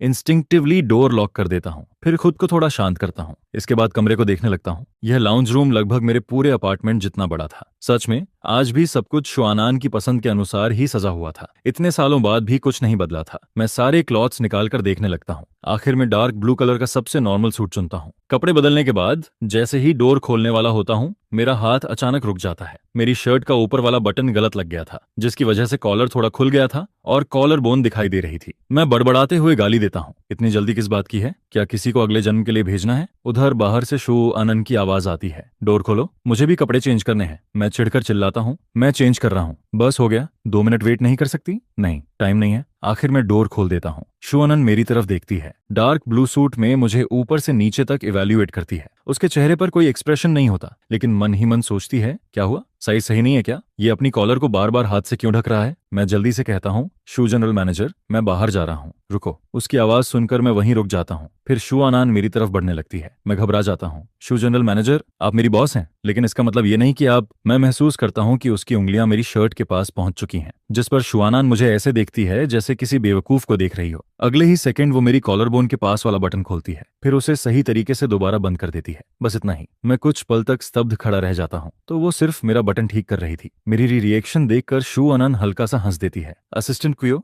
बाहर नहीं जा रहे, या फिर यहीं रुककर अपनी बॉस को कपड़े चेंज करते देखना चाहते हो? यह सुनते ही मुझे होश आता है। मैं जल्दी से पुराने कपड़े उठाता हूँ और वहां से भाग निकलता हूँ। उधर शुआन वार्डरोब खोलती है, फिर डार्क ब्लू इवनिंग ड्रेस पहन लेती है, जिस पर उसे अभी अभी वाला सीन याद आता है जब उसने चियो चेन का बटन ठीक किया था। तब भी वो हैंडसम था, लेकिन अब का चियो चेन पहले से ज्यादा मैच्योर और अट्रैक्टिव लग रहा था। यह सोचकर वो खुद पर कड़वी हंसी हंस देती है। सपने देखना बंद करो शुआनान, तुम वही वुमन हो जिसे उसने छोड़ दिया था। इसके बाद वो ड्रेस ठीक करने के लिए नीचे झुकती है। तभी फ्लोर पर चमकती हुई एक मेटल ऑब्जेक्ट दिखाई देती है। वो एक रिंग होती है। लगता था कि ये चियाओ चेन की रिंग थी, जिस पर वो कैजुअली रिंग उठाकर अपने हैंडबैग में रख लेती है। उधर मैं वापस अपनी डेस्क पर आ जाता हूँ, लेकिन अचानक मुझे महसूस होता है कि मेरी छोटी उंगली में कुछ मिसिंग है। अगले ही पल मेरा चेहरा बदल जाता है। गया काम से। मेरी रिंग कहाँ गई? सुबह घर से निकलते वक्त तो वो मेरे हाथ में थी, फिर आखिर गिरी कहाँ? इसी दौरान शुआनान बाहर आती है। वो मुझे फ्लोर पर झुककर कुछ ढूंढते हुए देखती है, जिस पर वो पूछती है, क्या कर रहे हो? कुछ ढूंढ रहा हूँ एक्सयू जनरल मैनेजर, मेरी रिंग खो गई है। क्या मैं आपके लाउंज रूम में जाकर देख सकता हूँ? जाओ, खुद जाकर ढूंढ लो। मैं तुरंत अंदर चला जाता हूँ, जिस पर शुआनान मेरी जाती हुई बैग को देखती है और मन ही मन नाराज हो जाती है। सिर्फ एक रिंग ही तो है, लेकिन इसे देखकर लगता है वो रिंग उसके लिए मुझसे भी ज्यादा इंपॉर्टेंट है। सच में जलन हो रही है। इसके बाद शुआनान आदतन मेरी डेस्क को व्यवस्थित करने लगती है, फिर मेरी कार की उठाकर बाहर निकल जाती है। लेकिन कुछ कदम चलने के बाद अचानक रुक जाती है। उसे एहसास होता है कि उसने अभी क्या किया है। शुआनान, तुम सच में पागल हो गई हो। क्या अभी उसकी केयर करना आदत बन चुका है? इतने साल पहले ब्रेकअप हो चुका है, फिर भी ये सब इतनी नेचुरली कैसे कर लेती हो? आदत सच में बहुत डरावनी चीज होती है। जब शुआनान दोबारा ऑफिस में लौटती है, तब वो मुझे सिर झुकाकर खुद से बातें करते हुए देखती है। आखिर मिल क्यों नहीं रही? सुबह तो यहीं थी। मैं उसे आते हुए देखता हूँ। उसके हाथ में मेरी कार की होती है। एक्सयू जनरल मैनेजर, आप कब वापस आई? मैं जल्दी से की ले लेता हूँ, थैंक यू। फिर मुझे अचानक कुछ याद आता है। वैसे जब आप कपड़े चेंज कर रही थीं, तब क्या आपको एक प्लैटिनम रिंग दिखाई दी? जिस पर शुआनान मुझे गौर से देखने लगती है। क्या वो रिंग बहुत एक्सपेंसिव है? मैं सिर हिलाता हूँ। नहीं, रिंग महंगी नहीं है, लेकिन जिसने मुझे दी थी वो इंसान मेरे लिए बहुत इंपॉर्टेंट है। इंपॉर्टेंट? ये शब्द सुनते ही शुआनान की आंखों में हल्की उदासी चमक जाती है। किसने दी थी जो तुम्हारे लिए इतना इंपॉर्टेंट है? मैं मुस्कुराकर जवाब देता हूँ। एक ऐसा इंसान जिसे आप नहीं जानती, लेकिन वो मेरे लिए बहुत खास है। यह सुनकर उसकी आंखों में दर्द की एक लहर गुजर जाती है। वो चुपचाप मुझे देखती रहती है। इसी दौरान मुझे अचानक याद आता है कि आज रात बैंकेट पार्टी भी है। मैं जल्दी से कहता हूँ, एक्सयू जनरल मैनेजर, बैंकेट शुरू होने वाला है, हमें निकलना चाहिए। जिस पर शुआनान धीरे से सिर हिलाती है और बाहर चल देती है। मैं उसके पीछे पीछे चलता हूँ, लेकिन मन ही मन एक सवाल घूम रहा होता है, थोड़ी देर बाद कार कौन ड्राइव करेगा?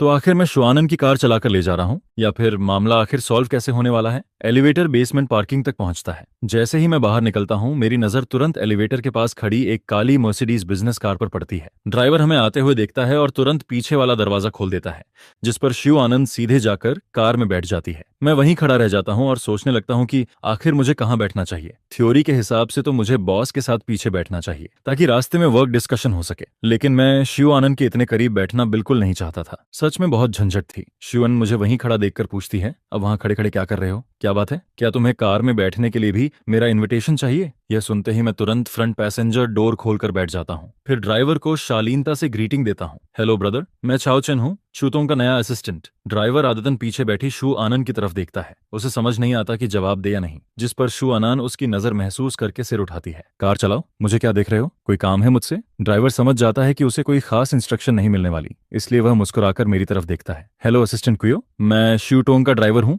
मेरा नाम सॉन्ग जिया है, आप मुझे श्याओ सॉन्ग कह सकते हैं। यह सुनकर मैं हैरान होकर पूछता हूँ, आप शूटोंग के ड्राइवर हैं? तो कल वाले अंकल कहाँ गए? यह सुनते ही शुआनान हमारी बातचीत देखती है और हल्की सी ठंडी सांस भरती है। फिर मन ही मन सोचती है, सच में समझ नहीं आता क्या चेन इतना इजी गोइंग इंसान भी हो सकता है। मेरे सामने तो 2 शब्द बोलना भी पसंद नहीं करता, लेकिन किसी और के सामने मिनटों में फ्रेंडशिप कर लेता है। लगता है मुझे पीछे बैठना ही नहीं चाहिए था। सीधे ड्राइवर सीट पर बैठ जाती और इन दोनों को पीछे बैठकर आराम से बातें करने देती। उधर श्याओ सॉन्ग जवाब देता है, वो मेरे अंकल हैं। आज शूतोंग की कार रिपेयर के लिए गैराज गए हैं, इसलिए आज मैं उनकी जगह आया हूँ। हम दोनों आराम से बातें कर रहे होते हैं, तभी पीछे से शुआनान की हल्की नाराज आवाज आती है। चलना भी है या नहीं? या फिर मैं ही आगे आकर कार चला लूं? तुम दोनों पीछे बैठकर आराम से बातें करते रहना। यह सुनते ही श्याओ सॉन्ग घबरा जाता है। वह तुरंत डोर लॉक का बटन दबाता है। सॉरी शुटोंग, शुटोंग सीट बेल्ट लगा लीजिए, हम निकल रहे हैं। इसके बाद कार चल पड़ती है। मैं और श्याओ सॉन्ग भी बातचीत बंद कर देते हैं। उधर मैं दिमाग पर जोर डालने लगता हूँ कि आखिर वह रिंग कहाँ गिर गई थी। फिर मैं सेक्रेटरी ग्रुप खोलकर फेंक जेंग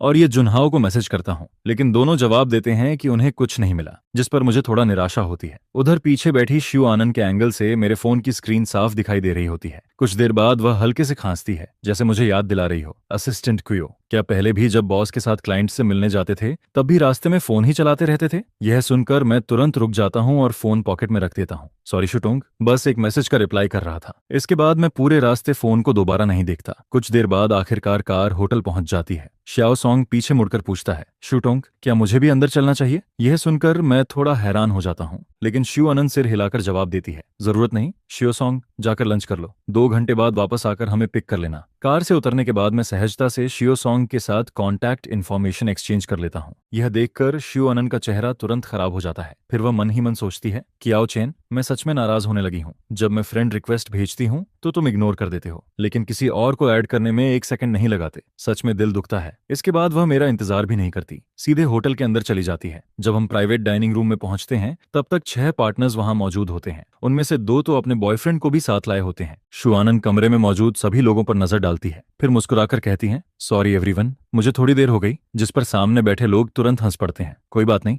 हम ही जल्दी आ गए थे। जल्दी किसी को कहो जो टोंग के लिए ड्रिंक डाल दे। एक आदमी उठने ही वाला होता है, लेकिन जू आनंद हाथ उठाकर उसे रोक देती है। जरूरत नहीं लियू टोंग, मैं अपना कंपेनियन साथ लाई हूँ। मैं तुरंत उसका मतलब समझ जाता हूँ। टेबल पर रखी रेड वाइन उठाता हूँ और शू आनंद के साथ उसके फ्रेंड के ग्लास में आधा आधा भर देता हूँ। आखिर शू आनंद जैसी बॉस भी ड्रिंक से नहीं बच सकती, तो फिर मेरे जैसे असिस्टेंट की क्या औकात थी? वैसे भी रिंग होने की वजह से मेरा मूड पहले से खराब था, इसलिए मैं बाहर जाकर थोड़ी फ्रेश एयर लेना चाहता था। मैं झुककर धीरे से कहता हूँ, शुटोंग मैं वॉशरूम होकर आता हूँ। शू आनंद सिर्फ हल्का सा हम्म कहती है, जिस पर मैं फोन उठाकर बाहर निकलने लगता हूँ। लेकिन जैसे ही मैं मुड़ता हूँ तभी पीछे से एक बेहद भद्दी आवाज सुनाई देती है, अरे ब्यूटीफुल लेडी, तुम यहाँ अकेली क्यों बैठी हो? आओ मेरे साथ एक ड्रिंक लो। अगर मैं खुश हो गया तो शायद तुम्हें एक बड़ा कॉन्ट्रैक्ट भी दे दूं। यह सुनते ही पूरे बैंकेट हॉल का शोर अचानक गायब हो जाता है। कमरा एकदम शांत हो जाता है। मैं तुरंत पलटकर देखता हूँ, सामने एक मोटा अधेड़ उम्र का आदमी खड़ा होता है। वह बेहद गंदी नजरों से शू आनंद को घूर रहा होता है। यह आदमी पहली बार ऐसे बिजनेस बैंक्वेट में आया होता है। उसे बिल्कुल नहीं पता होता कि उसके सामने बैठी महिला कौन है। वह शू आनंद को किसी सीईओ की छोटी असिस्टेंट समझ लेता है, इसलिए इतनी बेहुदा बातें करने की हिम्मत कर लेता है। यह सुनकर शू आनंद धीरे से अपना वाइन ग्लास नीचे रखती है, फिर बर्फ जैसी ठंडी नजरों से उस आदमी को देखती रहती है। कमरे का माहौल पल भर में जम जाता है। उस आदमी की रीढ़ तक ठंडी पड़ जाती है। वह घबराकर नजरें दूसरी तरफ घुमा लेता है। उसी समय शिव आनंद अपने लाल होंठ खोलकर कुछ बोलने वाली होती है, लेकिन तभी मेरी आवाज सुनाई देती है, शिवटोंग, चेयरमैन आपको बाहर बुला रहे हैं। मैं हर शब्द बेहद साफ और स्पष्ट बोलता हूँ, जिस पर शिव आनंद हैरानी से मेरी तरफ देखती है। फिर उसकी आंखों में हल्की सी मुस्कान उभर आती है। वह तुरंत मेरा इशारा समझ जाती है, फिर खड़ी होकर कहती है, एवरीवन एक्सक्यूज मी। इसके बाद वह उस अधेड़ आदमी पर एक ठंडी नजर डालती है और बाहर निकल जाती है।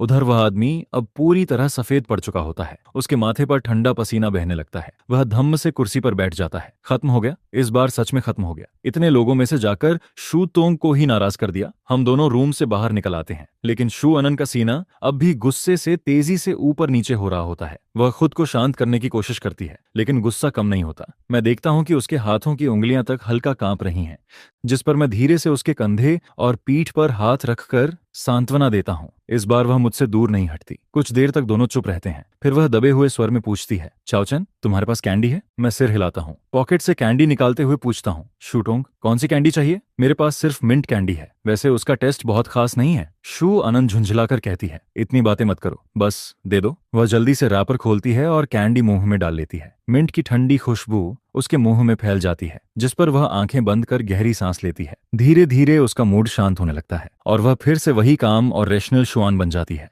अगर यह को-ऑपरेशन शेन एंड कंपनी के लिए इतना महत्वपूर्ण न होता, और अगर वह पार्टनर्स के सामने अच्छा इंप्रेशन छोड़ना नहीं चाहती होती, अगर नहीं होता तो मैं अब तक उस आदमी को इस पूरी इंडस्ट्री से गायब करवा चुकी होती। जिस पर तभी एक जानी पहचानी, गहरी और शांत मेल वॉइस सुनाई देती है, आनंद तुम यहाँ कैसे? एक आदमी चलते हुए हुआ आनंद के सामने आ जाता है, जिस पर हुआ आनंद उसकी तरफ देखकर जवाब देती है, क्लाइंट्स के साथ डिनर पार्टी थी और तुम अकेली आई हो? जिसके जवाब में वह कहता है, मैं फोस्टर मदर के साथ डिनर करने आया हूँ। फिर वह आगे कहता है, आनन, क्या तुम चलकर उनसे हेलो नहीं बोलोगी? जिस पर हुआ अन अन हाथ हिलाकर मना कर देती है, नहीं मैं नहीं जाऊंगी, बेवजह सबका मूड खराब हो जाएगा। यह कहकर वह उसके पास से निकलकर आगे बढ़ने लगती है, लेकिन तभी वह आदमी उसे फिर से रोक लेता है। अनन, बहुत समय हो गया है, तुम घर वापस नहीं आई? क्या तुम्हें सच में घर की बिल्कुल याद नहीं आती? जिस पर मैं बगल में खड़ा उस आदमी को ध्यान से देखने लगता हूँ, और तभी मुझे याद आता है, अरे ये वही आदमी नहीं है क्या 4 साल पहले जो हुआ आनंद के साथ मॉल में वेडिंग ड्रेस ट्राई करने गया था? कोई हैरानी नहीं कि ये इतना जाना पहचाना लग रहा था। उन दोनों की बातें सुनकर मैं धीरे से एक कदम पीछे हट जाता हूँ। क्या मामला है? मैं घर जाकर क्या करूं?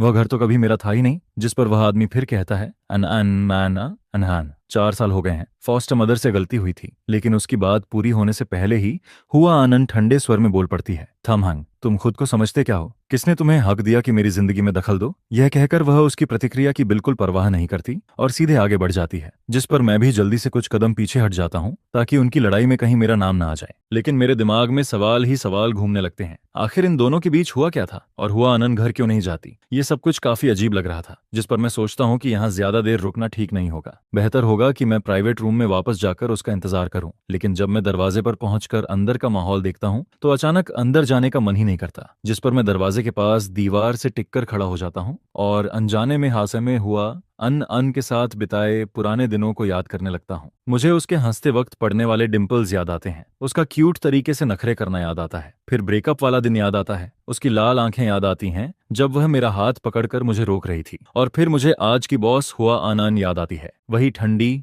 दूर और किसी को पास न आने देने वाली हुआ आनंद। उसकी हर एक शक्ल, हर एक एक्सप्रेशन आज भी मेरे दिमाग में साफ बसा हुआ है, जिसे मैं चाहकर भी कभी नहीं भूल पाता। तभी एक आवाज सुनाई देती है, यहाँ खड़े क्या कर रहे हो? अंदर जाना थोड़ा इनकन्वीनियंट है क्या? जिस पर मैं पलट कर देखता हूँ और सामने हुआ आनंद खड़ी होती है। वह एक बार रूम के अंदर देखती है, फिर मुझसे कहती है, मैं तुम्हारा कोट लेने अंदर जा रही हूँ, तुम जाकर बिल क्लियर कर दो, बाद में हम लॉबी में मिलते हैं। यह कहकर वह इमरजेंसी वर्क का बहाना बनाती है, मेरा कोट उठाती है और तुरंत वहां से निकल जाती है। इसके बाद मैं पेमेंट करके लॉबी के एक कोने में बैठकर उसका इंतजार करने लगता हूँ। तभी मेरी नजर बाहर निकलते हुए लोगों के एक ग्रुप पर पड़ती है, और उनके बीच में चल रही महिला को देखते ही मैं पहचान जाता हूँ। वह हुआ आनंद की माँ थी, और उसके साथ बात कर रहा आदमी वही थाम हैंग था जिसे हुआ आनंद का फियांस कहा जाता था। खुशकिस्मती से मैं जिस जगह बैठा था वहां से मुझे सब साफ दिखाई दे रहा था, वरना शायद मैं उन्हें नोटिस भी नहीं कर पाता। उधर हुआ आनंद मेरा कोट लेकर बाहर निकलती है, लेकिन बाहर आते ही उसकी माँ से आमना सामना हो जाता है, जिस पर उसकी माँ तुरंत आवाज लगाती है, आनंद। हुआ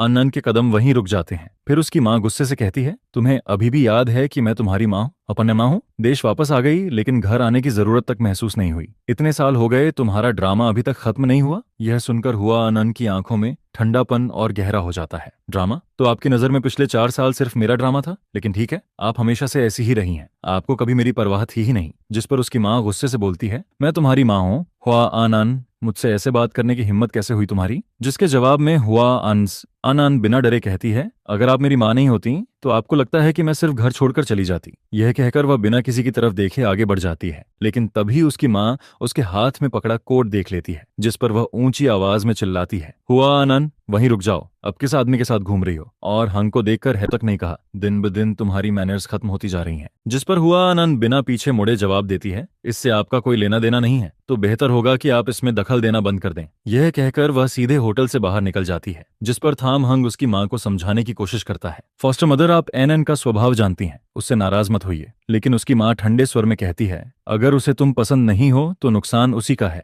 आखिर तुम हुआ परिवार के होने वाले दामाद हो। उन लोगों के पूरी तरह चले जाने के बाद ही मैं अपने कोने से बाहर निकलता हूँ, लेकिन अभी भी उनके बीच हुई बातें मेरे दिमाग में घूम रही थीं। आखिर हुआ आनंद ऐसा व्यवहार क्यों कर रही है? क्या वह फैमिली द्वारा तय की गई शादी से खुश नहीं थी? लेकिन अगर खुश नहीं थी तो उसने शादी की ही क्यों? उसकी माँ ने अभी साफ कहा था कि थाम हंग हुआ परिवार का दामाद है। जिस पर मैं जितना सोचता हूँ उतना ही ज्यादा कंफ्यूज्ड होता जाता हूँ। तभी अचानक मेरा फोन बज उठता है। मैं स्क्रीन की तरफ देखता हूँ और वहां एक जाना पहचाना नंबर दिखाई देता है, जिस पर मैं तुरंत कॉल रिसीव कर लेता हूँ। अब क्या कर रहे हो? तुम कहाँ हो? जिसके जवाब में मैं कहता हूँ, मैं अभी आता हूँ। उधर पार्किंग लॉट में हुआ अन अपनी कार के सहारे खड़ी होती है, एक हाथ में मेरा कोट पकड़े हुए और सिर झुकाए किसी गहरी सोच में डूबी हुई दिखाई देती है। तभी उसे मेरे कदमों की आहट सुनाई देती है, जिस पर वह सिर उठाकर पूछती है, कहाँ चले गए थे? मैंने कहा था लॉबी में वेट करना, जिस पर मैं तुरंत बहाना बना देता हूँ। अभी एक फोन कॉल आ गई थी। वह बस हल्का सा सिर हिलाती है, फिर कार में बैठ जाती है। लेकिन जब वह देखती है कि मैं अभी भी बाहर खड़ा हूँ तो अजीब नजरों से मुझे देखती है। कार में बैठोगे नहीं या फिर जॉब नहीं करनी?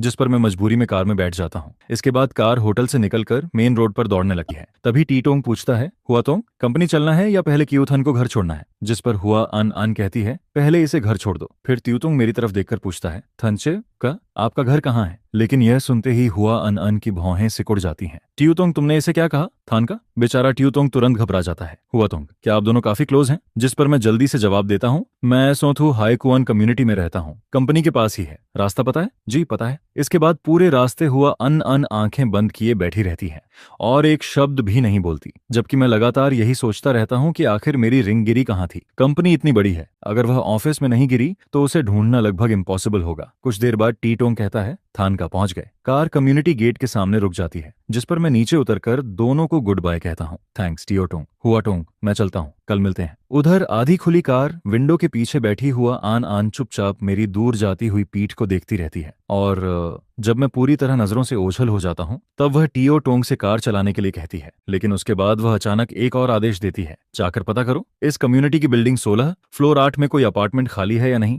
रेंट पर मिले या खरीदना पड़े कोई फर्क नहीं पड़ता, आधे महीने के अंदर यह काम पूरा होना चाहिए। जिस पर टियो टोंग हैरानी से पूछता है, हुआ टोंग, आप यहाँ रहने वाली हैं? क्यों, कोई प्रॉब्लम है? नहीं, बिल्कुल नहीं, बस एक बात समझ नहीं आई, जरूरी फ्लोर 8 और बिल्डिंग 16 ही क्यों है? दूसरी जगह नहीं चल सकती? यह सुनकर हुआ अन अन उसे घूरती है। देश वापस आने के बाद तुम बहुत बोलने लगे हो, जो कहा है वही करो। जी समझ गया। उधर रात में खाली और शांत विला के अंदर हुआ आनंद सोफा पर बैठी होती है। उसके हाथ में वही रिंग होती है जिसे वह उंगलियों के बीच घुमाते हुए देख रही होती है। बस एक सस्ती सी रिंग है। इतना गरीब गिफ्ट भी कोई देता है क्या? ज्यादा देर देखो तो गंदी तक लगने लगती है। यह कहते हुए वह रिंग को सीधे डस्टबिन में फेंक देती है।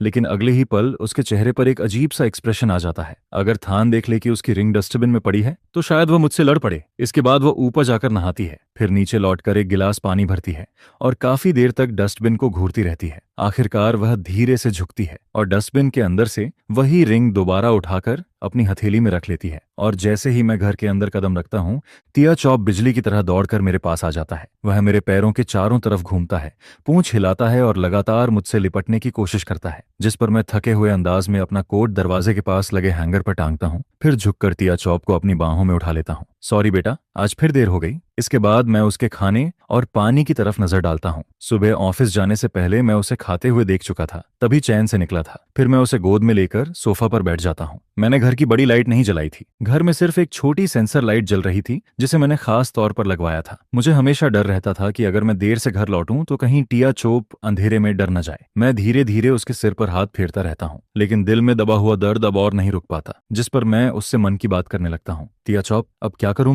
मैं वो रिंग खो चुका हूँ जो दादी ने मेरे लिए छोड़ी थी। मैं उसे संभाल नहीं पाया, हुआ आनंद को भी संभाल नहीं पाया, यहाँ तक कि माँ की छोड़ी हुई रिंग भी नहीं बचा पाया। मैं सच में बहुत बेकार इंसान हूँ। शायद टिया चोप मेरी उदासी फील कर लेता है, जिस पर वह धीरे से मेरा हाथ चाटने लगता है। मेरा मूड बेहद खराब था, इसलिए मैं बस लगातार उसके सिर पर हाथ फेरता रहता हूँ ताकि खुद को थोड़ा शांत कर सकूं। टिया चौप, अच्छा हुआ तू मेरे साथ है, वरना मैं भी नहीं जानता कि यह सब कैसे सह पाता। इसके बाद मैं नहाने चला जाता हूँ, लेकिन नहाने के बाद भी मैं उसे घुमाने ले जाना नहीं भूलता। हम दोनों नीचे आते हैं और मैं पास की कन्वीनियंस स्टोर में चला जाता हूँ, जिस पर मैं दुकान वाले से कहता हूँ, एक कैन लेमन ड्रिंक देना। मैं पेमेंट करने के लिए कोड स्कैन करने ही वाला होता हूँ, लेकिन कुछ सेकंड चुप रहने के बाद फिर बोलता हूँ, एक मिनट कैंडी भी दे दीजिए। थैंक यू, आपको तकलीफ दी। दुकान से बाहर निकलने के बाद मैं ड्रिंक पॉकेट में रख लेता हूँ और डॉग लीश अपनी कलाई पर लपेट लेता हूँ।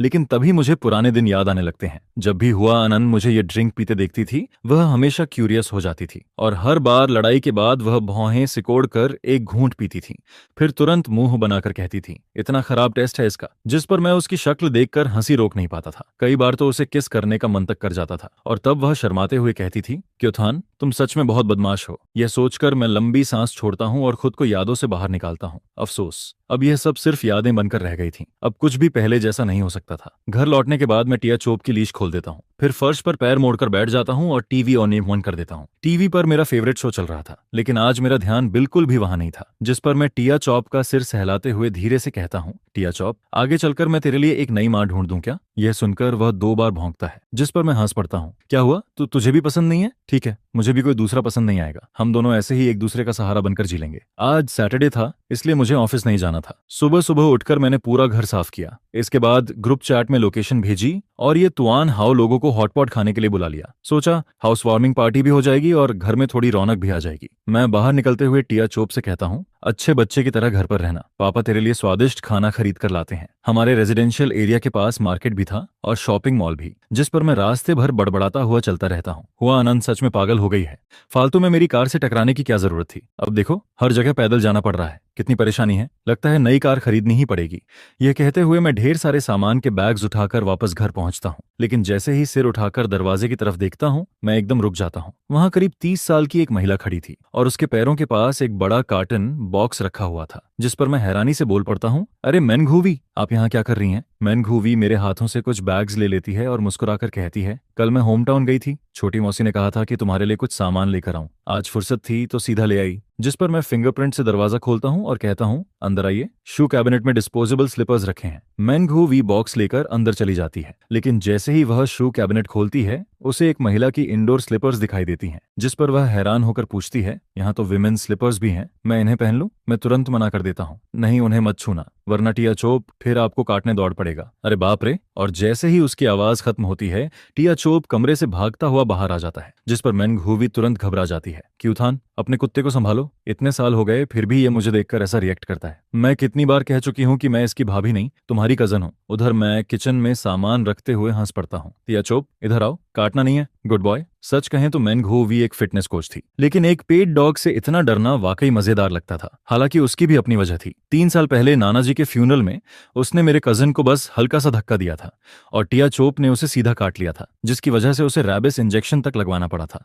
जिस पर मैनघूवी फिर शिकायत करती है, ये बेवकूफ कुत्ता आखिर कब समझेगा कि मैं सिर्फ तुम्हारी कजन हूँ, गर्लफ्रेंड नहीं। फिर वह अचानक पूछती है, वैसे छोटी मौसी ने तुम्हें ब्लाइंड डेट पर जाने को कहा था, तुम्हारा क्या प्लान है? जरूरत पड़ी तो मैं भी साथ चलूंगी। जिस पर मैं हंसते हुए कहता हूँ, आप सच में बहुत फ्री रहती हैं। कई बार तो मुझे लगता है कि पिछले जन्म में मैंने आपका कोई कर्ज लिया होगा। वह तुरंत जवाब देती है, तुमने मेरी रेपुटेशन खराब कर रखी है, अब मेरे कोई मेल फ्रेंड्स भी नहीं बचे, सबको लगता है कि मैं उन्हें फंसा लूंगी। जिस पर मैं मुस्कुराकर कहता हूँ, लेकिन आपको तो ये सब एंजॉय करना अच्छा लगता है। तभी डोरबेल बजती है। मैनघूवी जाकर दरवाजा खोलती है। बाहर ये तुआन हाओ खड़ा था, उसके हाथों में खाने के 2 बड़े बैग्स थे। वह हंसते हुए कहता है, हाय चिहुवी, आप भी यहाँ हैं? इसके बाद वह जूते उतारकर अंदर घुसता है और बैग्स नीचे रखकर सीधे टिया चौप के पास भाग जाता है। टिया चौप, मैं आ गया, मुझे याद किया था या नहीं? यह देखकर मैं हंसते हुए कहता हूँ, तू भी ना, खाली हाथ आता तो भी चलता, इतना सारा सामान क्यों लाया? जिस पर वह जवाब देता है, अरे खाने पर बुलाओ और मैं खाली हाथ आ जाऊं, ऐसा कैसे हो सकता है? मैं उसे घूरकर पूछता हूँ, वैसे फोंगचिन कहाँ है? अभी तक आया क्यों नहीं? बस पहुंचने ही वाला होगा, ये तुआन हाओ जवाब देता है। फिर उसकी नजर मैनघूवी पर पड़ती है, जो उसके जूते कैबिनेट में रख रही थी। जिस पर वह थोड़ा शर्माते हुए कहता है, चिहुवी, आपको तकलीफ हुई?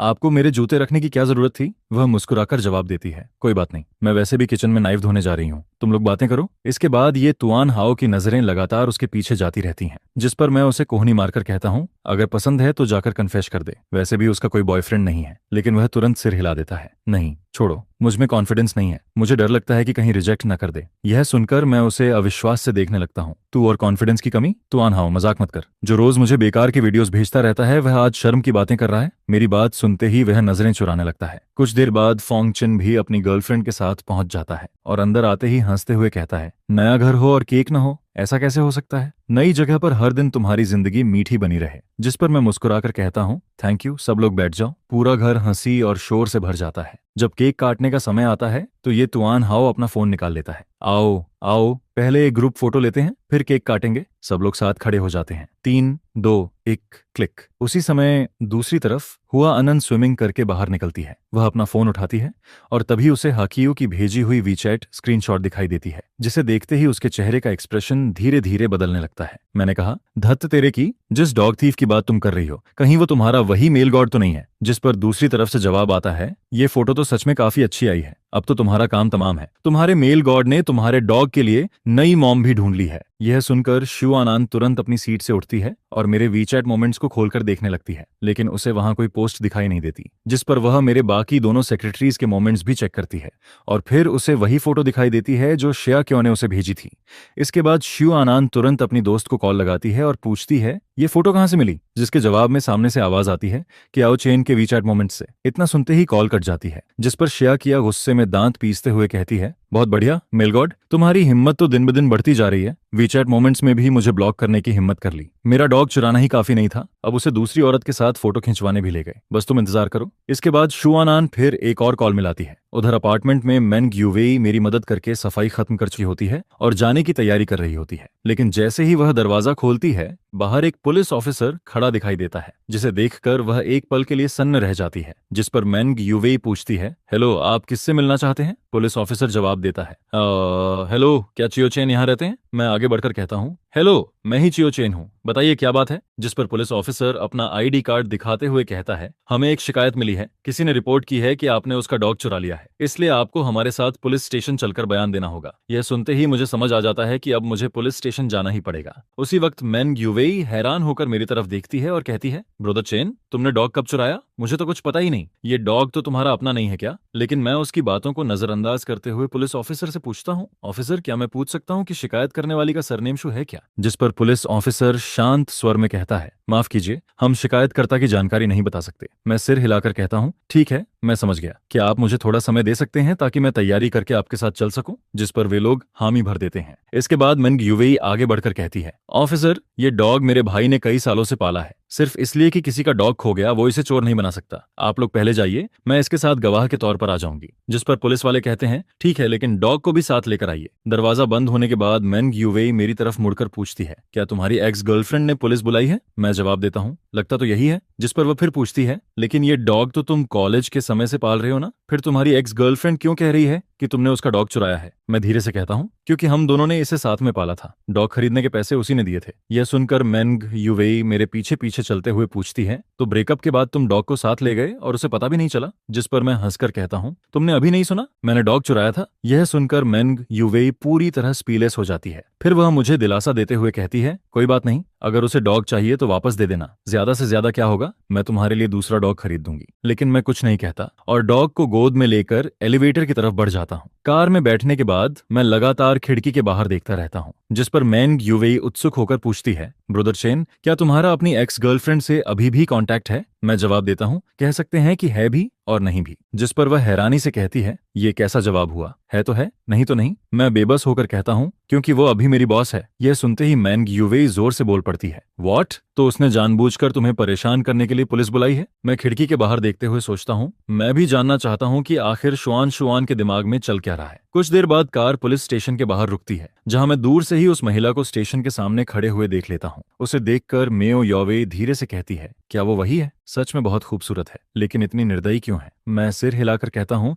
हाँ हाँ वही है। फिर मैं कहता हूँ, सिस्टर युवेई, आप वापस चली जाइए, बाकी सब मैं संभाल लूंगा। क्योंकि शु आनान मेंग युवेई को नहीं जानती, लेकिन मेरे लिए उसका पॉजिटिवनेस हमेशा बहुत ज्यादा रहा है, इसलिए मुझे डर था कि कहीं वह मेंग युवेई को देखकर और नाराज न हो जाए। लेकिन मेंग युवेई तुरंत मना कर देती है, ऐसा कैसे हो सकता है? मैं तुम्हें यहाँ अकेला छोड़कर नहीं जा सकती। अगर मेरे पेरेंट्स को पता चला तो वो मुझे अच्छी तरह डांटेंगे। जैसे ही मैं कार से उतरता हूँ, मेरी गोद में बैठा लाइटनिंग कुछ फील कर लेता है और बेचैन होकर उछलने लगता है। जिस पर मैं झुंझलाकर कहता हूँ, अभी तो तूने उसे देखा भी नहीं और इतना एक्साइटेड हो गया? लाइटनिंग, तू सच में बड़ा बेवफा निकला। थोड़ी देर बाद तू अपनी मॉम के पास वापस चला जाएगा, फिर शायद कभी अपने डैड से नहीं मिल पाएगा। जब मैं और मेंग युवेई अंदर पहुंचते हैं, तब शु आनान हमें देखते ही ठंडी हंसी हंसती है और सीधे पुलिस स्टेशन के अंदर चली जाती है। अंदर एक लॉयर पहले से उसके बगल में खड़ा होता है। मैं कुछ बोल पाता उससे पहले मेंग युवेई का फोन बज उठता है। कॉल खत्म होने के बाद मैं उससे कहता हूँ, आप काम पर जाइए, मैं बाद में टैक्सी लेकर घर चला जाऊंगा। हालांकि मेंग युवेई जाना नहीं चाहती थी, लेकिन उसके पास एक जरूरी क्लाइंट था जिसे ज्यादा देर इंतजार नहीं कराया जा सकता था। जिस पर वह कहती है, ठीक है, लेकिन कुछ भी हो तो मुझे तुरंत कॉल करना। मैं मुस्कुराकर कहता हूँ, आप इतनी चिंता मत कीजिए, जल्दी जाइए, मैं यहाँ ठीक हूँ। लेकिन शिव आनान की नजरों में यह सब कुछ और ही दिखाई दे रहा था। उसे सिर्फ इतना दिख रहा था कि मैं किसी दूसरी महिला के साथ काफी करीब हूं, और यही बात उसके दिल को बुरी तरह चुभ रही थी। इसके बाद शिव आनान अपने लॉयर की तरफ नजर घुमाती है, जिस पर लॉयर फाइलों का एक बड़ा ढेर मेरे सामने रख देता है। मिस्टर क्वियो, ये 6 साल पहले शिव मैडम द्वारा डॉग खरीदने की रसीद है। साथ ही डॉग के गायब होने से पहले के सभी रजिस्ट्रेशन डॉक्यूमेंट्स भी मौजूद हैं। मैं लाइटनिंग के सिर पर हाथ फेरते हुए पूछता हूँ, क्या आपके पास कोई ऐसा सबूत है जो साबित करे कि ये डॉग उसी का है? इस ब्रीड के सारे डॉग्स लगभग एक जैसे दिखते हैं। जिस पर लॉयर तुरंत कहता है, डॉग के आगे वाले दाहिने पंजे पर बर्न का एक निशान है, आप चाहें तो अभी चेक कर सकते हैं। यह सुनकर पुलिस वाले भी डॉग के पंजे की जांच करते हैं, लेकिन मैं डॉग को टेबल पर रखते हुए कह देता हूं, देखने की जरूरत नहीं है, डॉग उसी का है, लेकिन मैंने इसे चुराया नहीं है। उस समय हम रिलेशनशिप में थे। डॉग भले ही उसने खरीदा था, लेकिन इसे हम दोनों ने मिलकर पाला था, इसलिए मेरा इसे साथ ले जाना चोरी नहीं कहलाता। असल में शिव आनान को कभी पता ही नहीं चला कि 4 साल पहले मैं वापस अपार्टमेंट आया था। उस समय वह ब्रेकअप के दर्द में पूरी तरह डूबी हुई थी। ऊपर से डॉग भी गायब हो गया था, इसलिए वह सिर्फ डॉग को ढूंढने में लगी रही, और उसे कभी यह ख्याल नहीं आया कि मैं वापस लौट चुका था।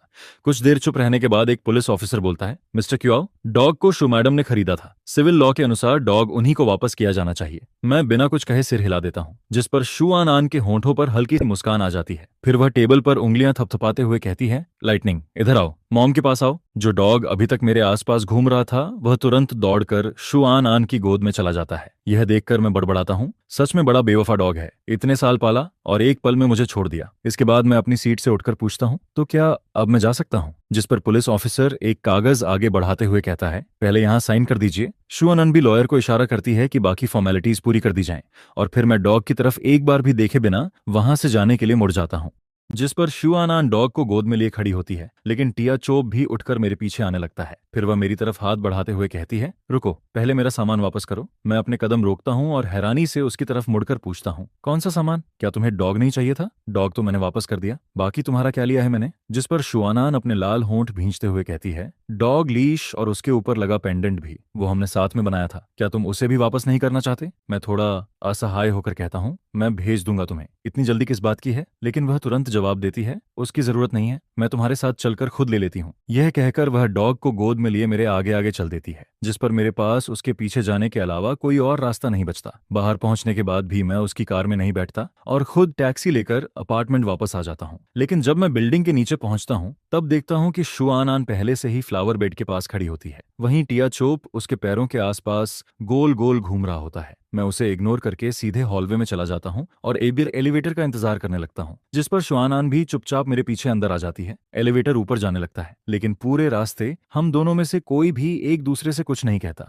जब मैं डोर के सामने पहुंचकर फिंगरप्रिंट से लॉक खोलने वाला होता हूँ, तभी पीछे से उसकी आवाज सुनाई देती है, 4 साल पहले जब तुम अपार्टमेंट वापस आए थे, क्या तब तुम मुझसे पैचअप करना चाहते थे? यह सुनकर मैं कुछ पल के लिए चुप रह जाता हूँ, फिर शांत आवाज में कहता हूँ, तुम ज्यादा सोच रही हो, मैं तो बस वहां से गुजर रहा था। लेकिन यह सुनते ही शु आनान धीरे धीरे मेरी तरफ बढ़ने लगती है, जिस पर मैं पीछे हटता जाता हूँ जब तक कि मेरी पीठ डोर से नहीं टकरा जाती। वह सीधे मेरी आंखों में देखते हुए कहती है, सिर्फ गुजर रहे थे? चाओचेन, तुम्हारा मुंह आज भी पहले जैसा ही सख्त है। गुजर रहे थे? फिर एलिवेटर में ऊपर क्यों आए? गुजर रहे थे? फिर टिया चॉप को साथ क्यों ले गए? जब तुम डॉग को लेकर गए थे, तब क्या एक बार भी सोचा था कि मैं दुखी हो जाऊंगी, कि मेरा दिल टूट जाएगा? जिस पर मैं जानबूझकर शांत आवाज में कहता हूँ, लेकिन अब तो डॉग तुम्हें वापस मिल गया है। मेरे इस शांत जवाब को सुनकर शु आनान का चेहरा गुस्से से लाल हो जाता है, और फिर बिना कुछ सोचे वह अचानक पंजों के बल खड़ी होकर मुझे किस कर देती है। उसके गर्म होंठ जैसे ही मेरे होंठों को छूते हैं, मैं उसे तुरंत दूर धकेल देना चाहता हूँ, लेकिन न जाने क्यों मेरे हाथ रुक जाते हैं। दिल में उठती उलझी हुई भावनाओं के बीच मेरा हाथ अनजाने में उसकी कमर पकड़ लेता है, और अगले ही पल मैं पैसिव रहने के बजाय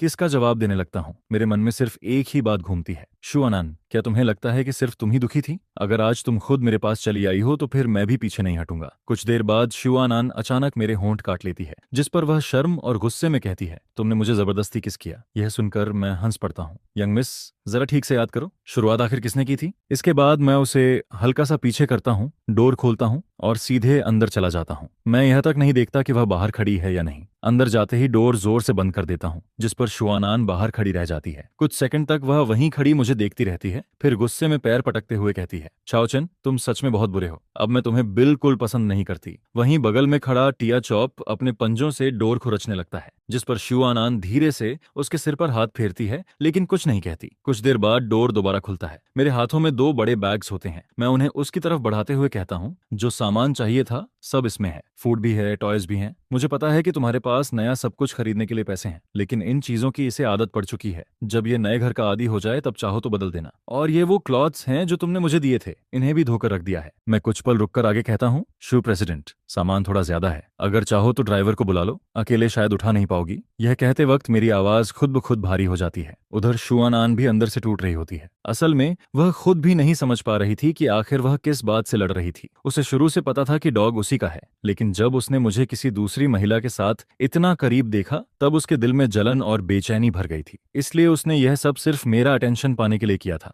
लेकिन अब उसे लगने लगता है कि शायद उसने गलती कर दी। मैं उसकी तरफ देखते हुए कहता हूँ, सामान मिल गया ना, अब तुम जा सकती हो और आगे से मेरे घर मत आना। यह सुनकर जैसे ही मैं डोर बंद करने लगता हूँ, शुआनान अपना हाथ बीच में लगा देती है। उसकी आंखें लाल हो चुकी होती हैं। वह कांपती आवाज में पूछती है, छाओचन, क्या तुम्हें मेरे साथ इतना हिसाब बराबर करना जरूरी है? मैं ठंडी आवाज में जवाब देता हूँ, शुरुआत तुमने की थी। शुआनन, हमारी जो भी चीजें थीं सब मैंने लौटा दी हैं। अब मैं तुमसे रिक्वेस्ट करता हूँ कि तुरंत मेरे घर से चली जाओ। ये सुनकर उसकी आंखों से आंसू निकल आते हैं। छाओचन, मेरा वो मतलब नहीं था, पहले मेरी बात सुन लो। टिया चॉप भी मैं वापस नहीं लेना चाहती, उसे तुम रख लो, ठीक है? लेकिन मैं बिना भाव बदले कहता हूँ, शुआनान, मेरे घर से दूर रहो, मैं तुम्हें अब और नहीं देखना चाहता। यह सुनते ही शुआनान पूरी तरह टूट जाती है। वह सीधे डोर लॉक के पास जाती है और पुराना पासवर्ड डालने लगती है। एक पासवर्ड गलत, फिर दूसरा पासवर्ड गलत, फिर तीसरा भी गलत, लेकिन हर बार केवल एरर ही आता है, जिस पर उसका आखिरी सहारा भी टूट जाता है। वह नीचे बैठ जाती है, टिया चोप को सीने से लगाती है और रोने लगती है। इतने दिनों से जमा सारे गिले शिकवे और दर्द उसके आंसुओं के साथ बाहर निकलने लगते हैं। काफी देर बाद जब वह थोड़ा शांत होती है तब लोगों को बुलाकर सामान उठवाती है और जाने लगती है। उधर मैं विंडो के पास खड़ा नीचे देख रहा होता हूँ। जब मैं उसे डॉग और सामान के साथ जाते हुए देख लेता हूँ तभी वापस लिविंग रूम में लौटता हूँ। लेकिन उसी समय शुआनान अचानक रुक जाती है। वह 8वीं मंजिल की विंडो की तरफ बहुत देर तक देखती रहती है। उधर मैं लिविंग रूम में डोर खोलता हूँ, देखता हूँ कि एक बैग अभी भी बाहर रखा होता है। मैं उसे अंदर उठाकर ले आता हूँ और डोर बंद कर देता हूँ। फिर थक कर सोफा पर बैठ जाता हूँ। कॉफी टेबल के नीचे वाले ड्रॉअर से एक लॉलीपॉप निकालता हूँ और मुंह में रख लेता हूँ, जिस पर उसकी मिठास धीरे धीरे पूरे मुंह में फैलने लगती है। उधर कार में बैठी शुआनन टिया चोप को गोद में लिए होती है। इतने दिनों बाद अपनी मॉम से मिलकर टिया चोप बहुत एक्साइटेड होता है। उसे बिल्कुल एहसास नहीं होता कि वह अपने डैड को खो चुका है, जिस पर शुआनन उसकी तरफ देखकर बड़बड़ाती है, इतना खुश क्यों हो रहा है? तुम्हारे डैड नाराज हो गए हैं, ये सब तुम्हारी वजह से हुआ है, फिर भी तुम इतने खुश हो? अगर टिया चोप बोल सकता तो शायद कहता, मैं तो बस एक हैंडसम और शांत डॉग हूँ, इसमें मेरी क्या गलती है? इसके बाद शुआनान फोन निकालकर क्वियो चेन को मैसेज भेजती है, ब्रोदर चेन, मुझसे गलती हो गई, प्लीज नाराज मत हो, मैं अभी टिया चोप को तुम्हारे डोर के बाहर छोड़कर चली जाऊंगी। लेकिन मैसेज भेजते ही स्क्रीन पर लाल रंग का एक्सक्लेमेशन मार्क दिखाई देता है, जिस पर शुआनआन पूरी तरह सन्न रह जाती है और अगले ही पल और ज्यादा गुस्सा हो जाती है। ठीक है, मैं उसकी एक्स गर्लफ्रेंड हूँ, लेकिन मैं उसकी बॉस भी तो हूँ। छाओचन, तुम्हारी हिम्मत तो आसमान छू रही है, तुमने अपनी बॉस को भी ब्लॉक कर दिया। गुस्से में वह टिया चॉप के गाल खींच देती है। फिर वह ऊपर पिन किए हुए वी चैट अकाउंट को खोलती है, जिसका निकनेम बेबी रखा हुआ होता है। Brother chain, I am sorry. लेकिन जैसे ही मैसेज भेजती है वहां भी लाल एक्सक्लेमेशन मार्क दिखाई देता है, जिस पर शुआनआन को ऐसा महसूस होता है जैसे उसका पूरा आसमान टूटकर गिर गया हो। उधर driver Xiao Song rear view mirror से यह सब देख रहा होता है। वह हैरानी से पूछ बैठता है, शू प्रेसिडेंट, ये डॉग तो ब्रदर चेन के मोमेंट्स में था ना, फिर ये आपके पास कैसे आ गया? कहीं आपने ब्रदर चेन का डॉग चुरा तो नहीं लिया? जिस पर शुआनआन गुस्से से उसे घूरती है, चुप रहो, तुम इतना क्यों बोलते हो? बेचारा श्याओ सॉन्ग बिना वजह डांट खा जाता है। उधर शुआनआन के मन में बार बार वही बातें घूम रही होती हैं। उसने मुझसे ब्रेकअप किया और एक एक्सप्लेनेशन तक नहीं दिया, फिर चुपके से अपार्टमेंट वापस आया, डॉग भी ले गया और अब किसी दूसरी औरत के साथ इतना करीब हो गया। क्या चेन, तुम सबसे ज्यादा नफरत करने लायक इंसान हो। मैं तुमसे सबसे ज्यादा नफरत करती हूँ, लेकिन उस नफरत के पीछे कितना प्यार छिपा था शायद वह खुद भी नहीं समझ पा रही थी। वहीं मेरी तरफ पुलिस स्टेशन से टिया चोप को वापस करने और शुआनआन को ब्लॉक करने के बाद घर अचानक बहुत खाली खाली लगने लगता है। अब न टिया चोप मेरे आसपास घूमता है और न कोई शरारत करता है। पूरा घर पहले से कहीं ज्यादा शांत हो चुका होता है। टिया चोप के जाने के बाद मैं लगातार कई रातों तक सो नहीं पाता था। फिर मंडे को मैं हमेशा की तरह ऑफिस पहुंचता हूँ, हाथ में वीकली स्केड्यूल रिपोर्ट लिए बिना किसी एक्सप्रेशन के प्रेसिडेंट ऑफिस में जाता हूँ। शू प्रेसिडेंट, यह इस हफ्ते का स्केड्यूल है, अगर और कोई काम नहीं है तो मैं बाहर जाऊं? कुछ पल रुककर मैं आगे कहता हूँ, और हाँ, बाद में मुझे वीचैट से अनब्लॉक कर दीजिए। वर्क रिलेटेड बातों के लिए ग्रुप चैट ही काफी है, पर्सनल कांटेक्ट की कोई जरूरत नहीं है। जैसे ही मैं मुड़कर जाने लगता हूँ, पीछे से शुआनान की आवाज सुनाई देती है। टिया चॉप को हमने 4 साल तक साथ में पाला था। क्या तुम सच में उसे इतनी आसानी से छोड़ सकते हो? जिस पर मैं अपने कदम नहीं रोकता, लेकिन दिल में एक अजीब सी कसक उठती है। डॉग भले उसी ने खरीदा था, लेकिन पिछले 4 सालों से उसे खाना खिलाने वाला, उसका साथ निभाने वाला और उसकी देखभाल करने वाला मैं ही था। और 4 साल पहले जब मुझे मजबूर होकर उससे ब्रेकअप करना पड़ा था, उस दर्द की सच्चाई मैं आज तक उसे नहीं बता पाया था। अब उसने जबरदस्ती डॉग वापस ले लिया, वह भी ठीक था, लेकिन अब वही मुझसे पूछ रही थी कि क्या मैं उसे छोड़ सकता हूँ। यह सवाल सीधे मेरे दिल में चुभ गया। मैं बिना कुछ बोले ऑफिस से बाहर निकल जाता हूँ, जिस पर मैन ग्यूवेई मुझे देखते ही हाथ हिलाती है। डॉग चला गया ना, चलो मैं तुम्हें बाहर घुमाने ले चलती हूँ। लेकिन मैं सिर हिलाकर मना कर देता हूँ, नहीं, मुझे घर छोड़ दो, और रास्ते में मेरे लिए एक ब्लैक क्रो खरीदने का ऑर्डर भी कर देना। इसी दौरान मेरी नजर सड़क के दूसरी तरफ खड़ी शुआनान पर पड़ती है। वह कार के अंदर बैठी होती है और लगातार हमारी तरफ देख रही होती है। समय ऐसे ही गुजरता है और देखते देखते फ्राइडे आ जाता है। उस दिन शुआनान मुझे फिर अपने ऑफिस में बुलाती है। हेडक्वार्टर्स में कुछ जरूरी काम है, मुझे 1 हफ्ते के लिए वहां जाना होगा। ये मेरे घर का एड्रेस है। हर दिन ऑफिस के बाद जाकर टिया चोप को वॉक करवा देना। मेरे होंठ मना करना चाहते थे, लेकिन दिल के अंदर मैं टिया चोप को बहुत मिस कर रहा था। इन दिनों लगभग हर रात मुझे एक ही सपना आता था, 4 साल पहले का वही ब्रेकअप। उस दिन जब मैंने बेरहमी से शुआनान से कहा था कि मैं उससे प्यार नहीं करता, लेकिन सच्चाई कुछ और थी। मुझे शू मैडम और शेन हैंग ने मजबूर किया था। उन्होंने भी मेरे माता पिता का छोड़ा हुआ घर अपने कब्जे में ले लिया था। साथ ही शुआनान के फ्यूचर को भी थ्रेट की तरह इस्तेमाल किया था और मुझे मजबूर कर दिया था कि मैं खुद उससे दूर हो जाऊं। मेरे पास कोई दूसरा रास्ता नहीं था, मुझे मजबूरी में उनकी बात माननी पड़ी थी। इसी सोच में डूबा मैं अचानक वर्तमान में लौट आता हूँ। फिर गला साफ करके प्रोफेशनल टोन में कहता हूँ, जी एक्सयू प्रेसिडेंट, मैं अभी फ्लाइट टिकट बुक कर देता हूँ। उसके बाद मैं टिकट बुक करता हूँ और कंफर्म करता हूँ कि XUNN की फ्लाइट उड़ चुकी है। फिर मैं तुरंत टैक्सी लेकर विला एरिया की तरफ निकल जाता हूँ। जैसे ही बटलर वांग दरवाजा खोलता है, टिया चॉप बिजली की तरह मेरी तरफ दौड़ता है और मेरे पैरों के आसपास घूमने लगता है। यह देखकर बटलर वांग मुस्कुराता है। टिया चॉप को वापस लाने के बाद से यह कई दिनों तक उदास रहा है। आज पहली बार इसे इतना खुश देखा है, जिस पर मैं भी उसके सिर पर हाथ फेर देता हूँ। लगातार 5 दिनों तक मैं रोज समय पर विला आता हूँ और उसके साथ खेलता हूँ, और हर बार डिनर का टाइम भी हो जाता था, जिस पर बटरवांग मुझे रोक लेता था। इसलिए मैं अक्सर डिनर करके ही वापस घर लौटता था। फिर फ्राइडे नाइट को शुआनान अचानक वापस आ जाती है। मैं कुछ स्नैक्स लेकर विला पहुंचता हूँ। सोचता हूँ जल्दी से काम खत्म करके लौट जाऊंगा, लेकिन अंदर घुसते ही देखता हूँ कि शेन हैंग लिविंग रूम में बैठा होता है। उसका अंदाज ऐसा था जैसे वह इस घर का मालिक हो। मुझे देखते ही वह मुस्कुराकर कहता है, मिस्टर क्यो, आइए बैठकर थोड़ी बात करते हैं। आनन इन 4 सालों में, लेकिन मैं उसकी बात बीच में ही काट देता हूँ। जरूरत नहीं है, मैं सिर्फ डॉग को खाना खिलाने आया हूँ, काम खत्म होते ही चला जाऊंगा। यह कहकर मैं जानबूझकर टिया चॉप से भी दूरी बनाता हूँ और सीधे बाहर निकलने लगता हूँ। लेकिन तभी मुझे याद आता है कि कल टिया चॉप का वैक्सीनेशन है, इसलिए मैं वापस मुड़ता हूँ। लेकिन तभी देखता हूँ कि शेन हैंग डॉग को लेकर लेक के किनारे जा रहा होता है। टिया चॉप का जन्म से ही पानी से डरता था। यह देखकर मुझे अजीब सा शक होता है, जिस पर मैं चुपचाप उसके पीछे चल देता हूँ, और अगले ही पल मेरी आंखों के सामने एक ऐसा सीन आता है जिसने मेरा खून खौला दिया। शेन हैंग जानबूझकर लापरवाही का नाटक करता है और सीधे टिया चॉप को बर्फ जैसे ठंडे लेक में धक्का दे देता है। अप्रैल का पानी हड्डियां जमा देने वाला ठंडा था। मैं एक पल भी नहीं सोचता, तुरंत अपना कोट फेंकता हूँ और लेक में छलांग लगा देता हूँ। कुछ सेकंड बाद मैं कांपते हुए टिया चॉप को अपनी बाहों में लेकर बाहर निकलता हूँ। जैसे ही किनारे पहुंचता हूँ, मेरा गुस्सा फट पड़ता है। मैं मुट्ठी बांधकर सीधे शेन हैंग के चेहरे पर पंच मार देता हूँ। 4 साल पहले तुम लोगों ने मुझे एनआन से दूर कर दिया, और अब एक डॉग तक को नहीं छोड़ रहे। शेन हैंग भी पलटकर अटैक करना चाहता है, लेकिन मैं उसकी कलाई पकड़ लेता हूँ। मुझे उससे बहस करने की फुर्सत नहीं थी, क्योंकि टिया चोप बुरी तरह डर चुका था। मैं तुरंत उसे वेटेरिनरी हॉस्पिटल लेकर जाता हूँ। उसके सारे टेस्ट्स और ट्रीटमेंट करवाने के बाद ही चैन की सांस लेता हूँ। जब सब कुछ ठीक हो जाता है, तब मैं पूरी तरह भीगा हुआ अकेला घर लौटता हूँ।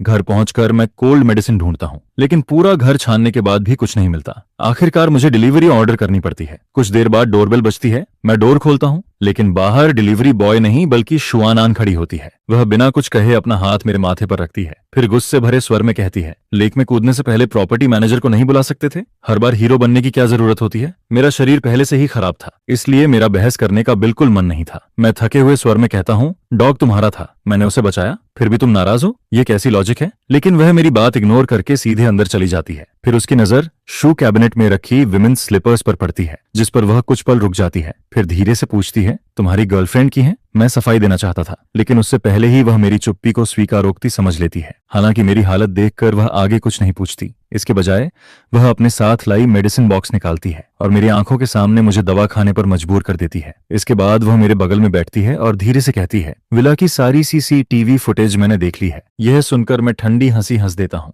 और जानबूझकर उसके दिल पर वार करता हूँ। तो शिव प्रेसिडेंट यहाँ अपने फियंस का हिसाब चुकाने आई हैं? यह सुनते ही वह तुरंत जवाब देती है, वह एंगेजमेंट सिर्फ मेरी मदर की बनाई हुई थी। मैंने कभी शेन हैंग से शादी करने के लिए हामी नहीं भरी। फिर वह मेरी आंखों में देखते हुए कहती है, और 4 साल पहले तुम्हें मुझसे दूर जाने के लिए मजबूर किया गया था। उसकी पूरी सच्चाई भी मैंने पता लगा ली है। यह सुनकर मैं पूरी तरह सन्न रह जाता हूँ। लेकिन अगले ही पल वह अचानक मेरे करीब आ जाती है और मेरे होंठ पर हल्का सा काट लेती है। स्थिति से बचने के लिए मैं तुरंत मैन ग्यूवेई को कॉल लगा देता हूँ। दी, मुझे बुखार है, क्या आप आकर मेरी देखभाल कर सकती हैं? यह सुनते ही श्यू आन आन का चेहरा तुरंत बदल जाता है। उसकी आंखों में जलन साफ दिखाई देने लगती है। जब वह देखती है कि मैं उसकी तरफ देखना तक नहीं चाहता, तो आखिरकार वहां से जाने का फैसला करती है। लेकिन एलिवेटर के पास उसकी मुलाकात मैंग यूवेई से हो जाती है। मैंग यूवेई उसे इग्नोर करके सीधे अंदर चली जाती है और बड़बड़ाती रहती है, फिर से बुखार हो गया, जरूर रात को फिर चादर लात मारकर सोया होगा। यह सुनकर शू अन अन के दिल में और ज्यादा दर्द भर जाता है। उधर विला वापस लौटने के बाद वह अकेले बैठकर ड्रिंक करने लगती है। इसी दौरान शू मैडम का फोन आता है। वह पहले की तरह फिर शेन हैंग से शादी करने का दबाव बनाने लगती है, जिस पर शू आन आन गुस्से में जवाब देती है, 4 साल पहले आपने इनहेरिटेंस का इस्तेमाल करके उसे मुझसे दूर किया था। अब मेरी शादी के फैसले में दखल देने का कोई हक नहीं है, और शेन हैंग ने टिया चॉप के साथ जो किया है उसे मैं बिल्कुल नहीं छोड़ूंगी। उधर मैं सोफा पर बैठकर टीवी देख रहा होता हूँ, लेकिन अब सच्चाई पूरी तरह सामने आ चुकी थी। हमारे बीच सिर्फ गलतफहमियां नहीं थीं, बीच में श्यू फैमिली की ताकत, एक कंट्रोल फ्रीक एल्डर और शेन हैंग जैसा खतरनाक इंसान भी खड़ा था। वहीं टिया चोप अभी भी वेटनरी हॉस्पिटल में ऑब्जर्वेशन पर था। अब सवाल सिर्फ एक था, मैं और श्यू अनान आखिर आगे क्या करेंगे? एक दूसरे की तरफ फिर से कदम बढ़ाएंगे या फिर पहले की तरह एक दूसरे से दूर भागते रहेंगे?